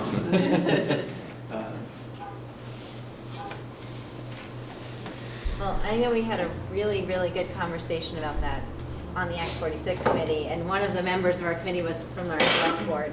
And I just loved the way that he put it, is that whether you agree with what the board did or not, the way that you stated it is the board made this decision. I, as a member of this board, and the board made this decision. And so it's not about where your difference is from the decision of the board, right? And that's, I wasn't thinking about that lens, but I do think that's really important.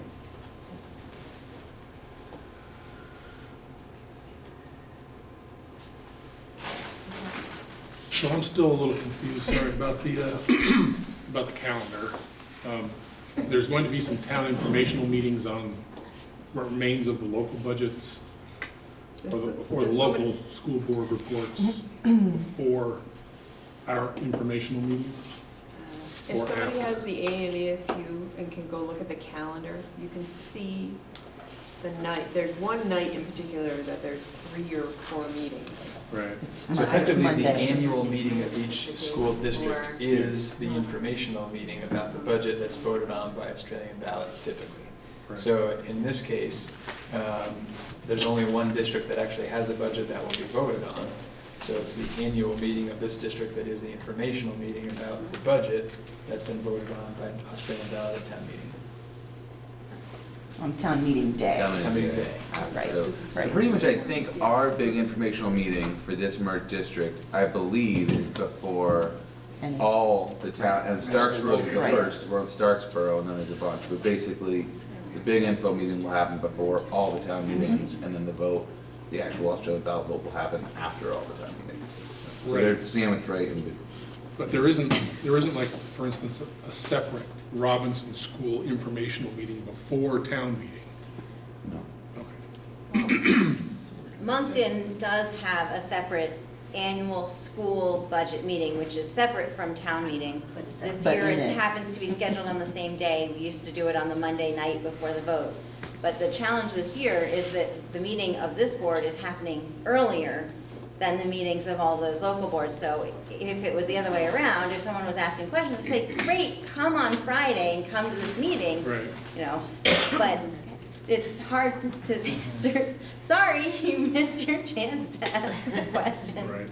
Better luck next time, you know. But yeah, so there will be, I mean, there will be a meeting where those local boards, whether it's part of town meeting or separate, where those local boards are reporting on something, I guess the audit report. And the operation of the school up to this point. Normally, 95% of that meeting is about the new budget. So, Right. you know, I imagine they won't be, you know, very lengthy, maybe. Andrew, So if you don't, that's up to you kind of thing? I think we have to decide what, I mean, Yeah, do we want to make it official that everybody goes to town meeting? I get an unsettled feeling when I think about some town meetings having their SD reps there and others not. I was gonna say, at least each town should have at least one SD representative at their town meeting to talk, or just to be there. I mean, I'm on the Bristol board, and Krista is too, so we'll both be there. Jen's on the Moncton board, and nothing else, just do the statement. You're on your Lincoln. If nothing else to do the statement, then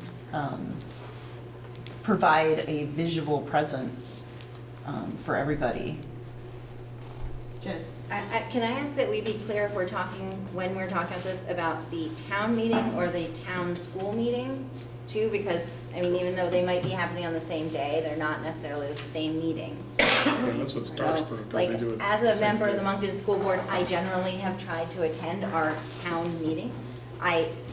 Unless I am deathly ill, I am at our school annual meeting, you know. But the town meeting, like, I try to go, but I don't talk about school stuff in an official capacity at the town meeting. Right. So Town school meeting. I want to be sure that we're clear what we're well, talking ours about. are separated in Moncton, and nor do they typically let you speak about the school Right. budget at the town meeting. Right. In So we're in talking the about past, town they have school said, meeting. your School time meeting, for town those school questions meeting, was yes. last night, Right. so. Right, I think in Starksboro, we do a split meeting, so it's the school and the town meeting one gets put on hold for an hour or so, and they do the school meeting and then I switch back. I mean, it's my opinion that everybody should be at their town school meeting that's on one of the select boards, but I don't think that, given like I don't think we probably should say like you have to do it, because it's just gonna create a level of, you know, I don't know, with the open it just kind of seems to me, though I see that it would make you nervous that one town would have them there and another might not. I think everybody should try to go, but it's not an official role or duty that's defined as of now. Maybe it will be next year, and we're kind of this in-between year, but I just kind of think with what we've already said of how to, who knows, maybe you'll be there and it'll be run in such a way that it doesn't, you know, one town, somebody might get asked 10 questions, and another town, none. I think it's hard to guess, so I don't know. I think we should just gotta not make an official motion about what people should or shouldn't do. Barry?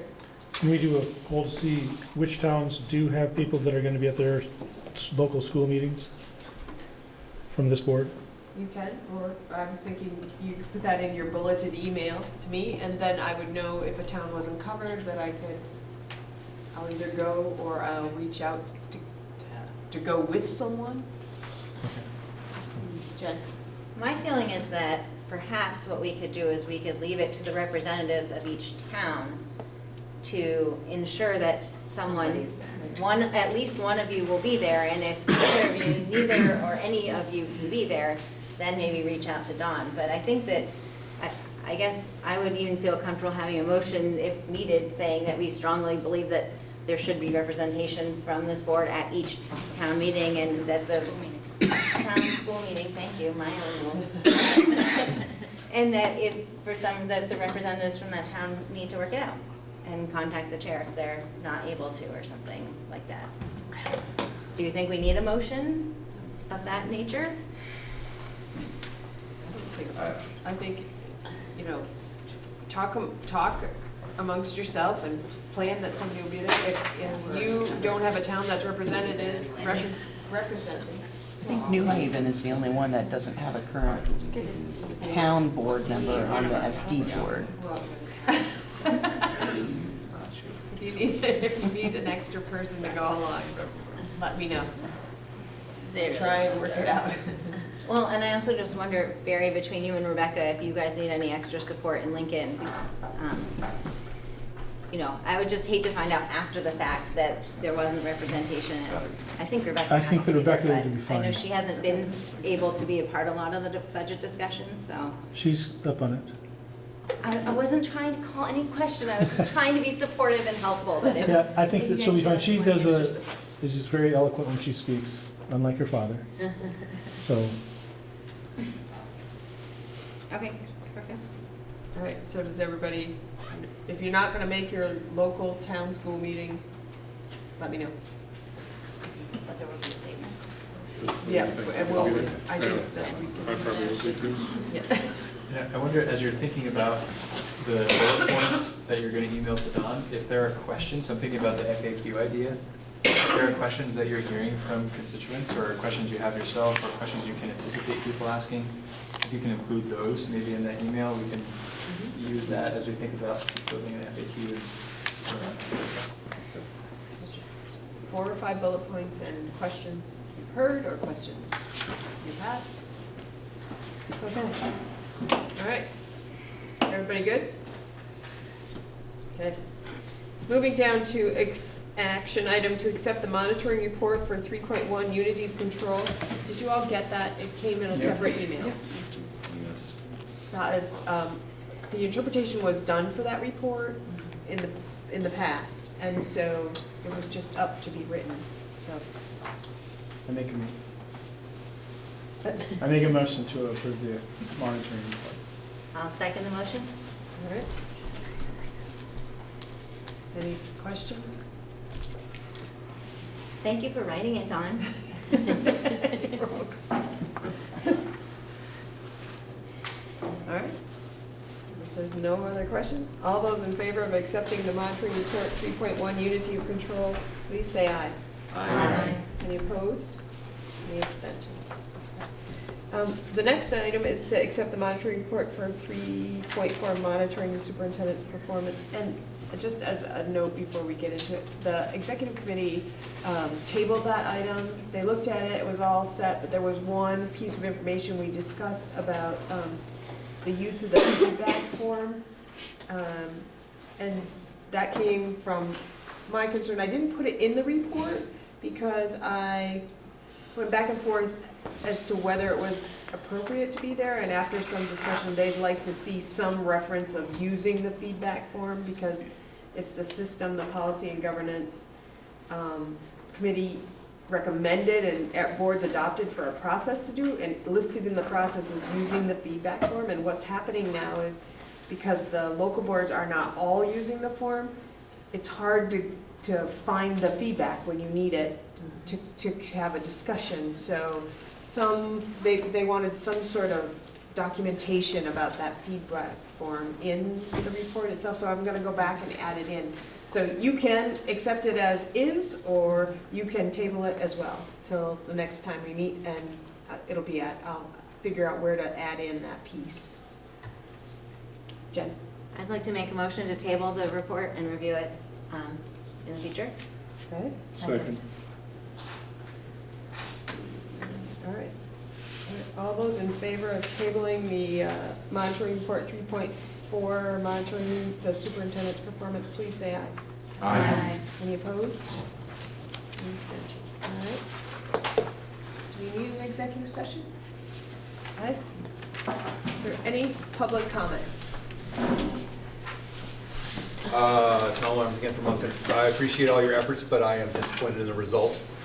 Again, the key to me was actual professional or teacher and staff time spent with students.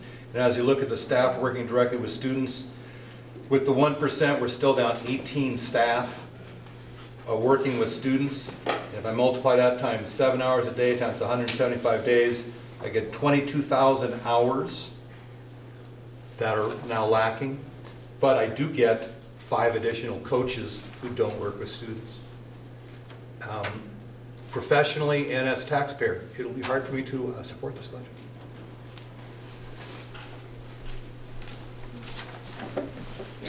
I just had one question about the per pupil numbers. Does that include students that are outsourced and not actually taught within our district, such as going to Howard or out of state? I'm not sure I understand the question. Does the number of equalized pupils count? Yes. Yeah, so if there's students within our school district and they're enrolled in our school districts, even if their placement for educational placement is outside of our district, they count. Okay. So they're not actually being taught by our staff? Correct. Thank you. Is there any other public comment? All right. Oops. Yes. Can I just, we know about how many students that is, Patrick? Well, so procedurally, I want to be careful about Yeah, the back and forth, but I can answer all of these questions. I'm happy to connect with you and talk that through. Okay. I just wanted to make sure that people knew that number when it amounts to the per pupil. Any other public comment? Does somebody happen to have the meeting evaluation? It should be online now. I can pull it up.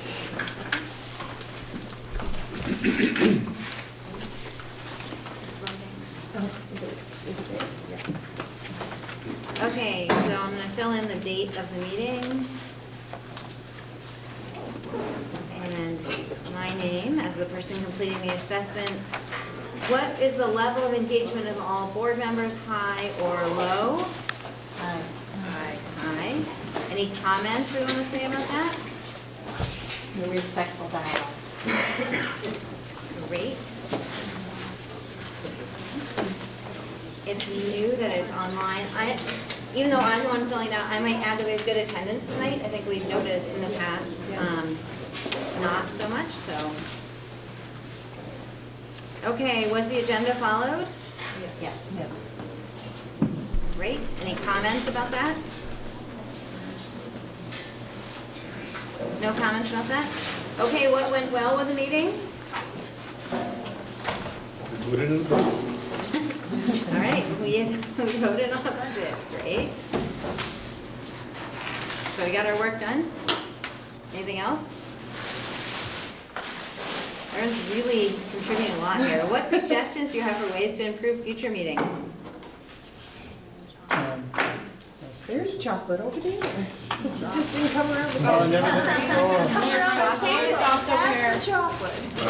Free beer? All right, I'm not writing that in the official survey result.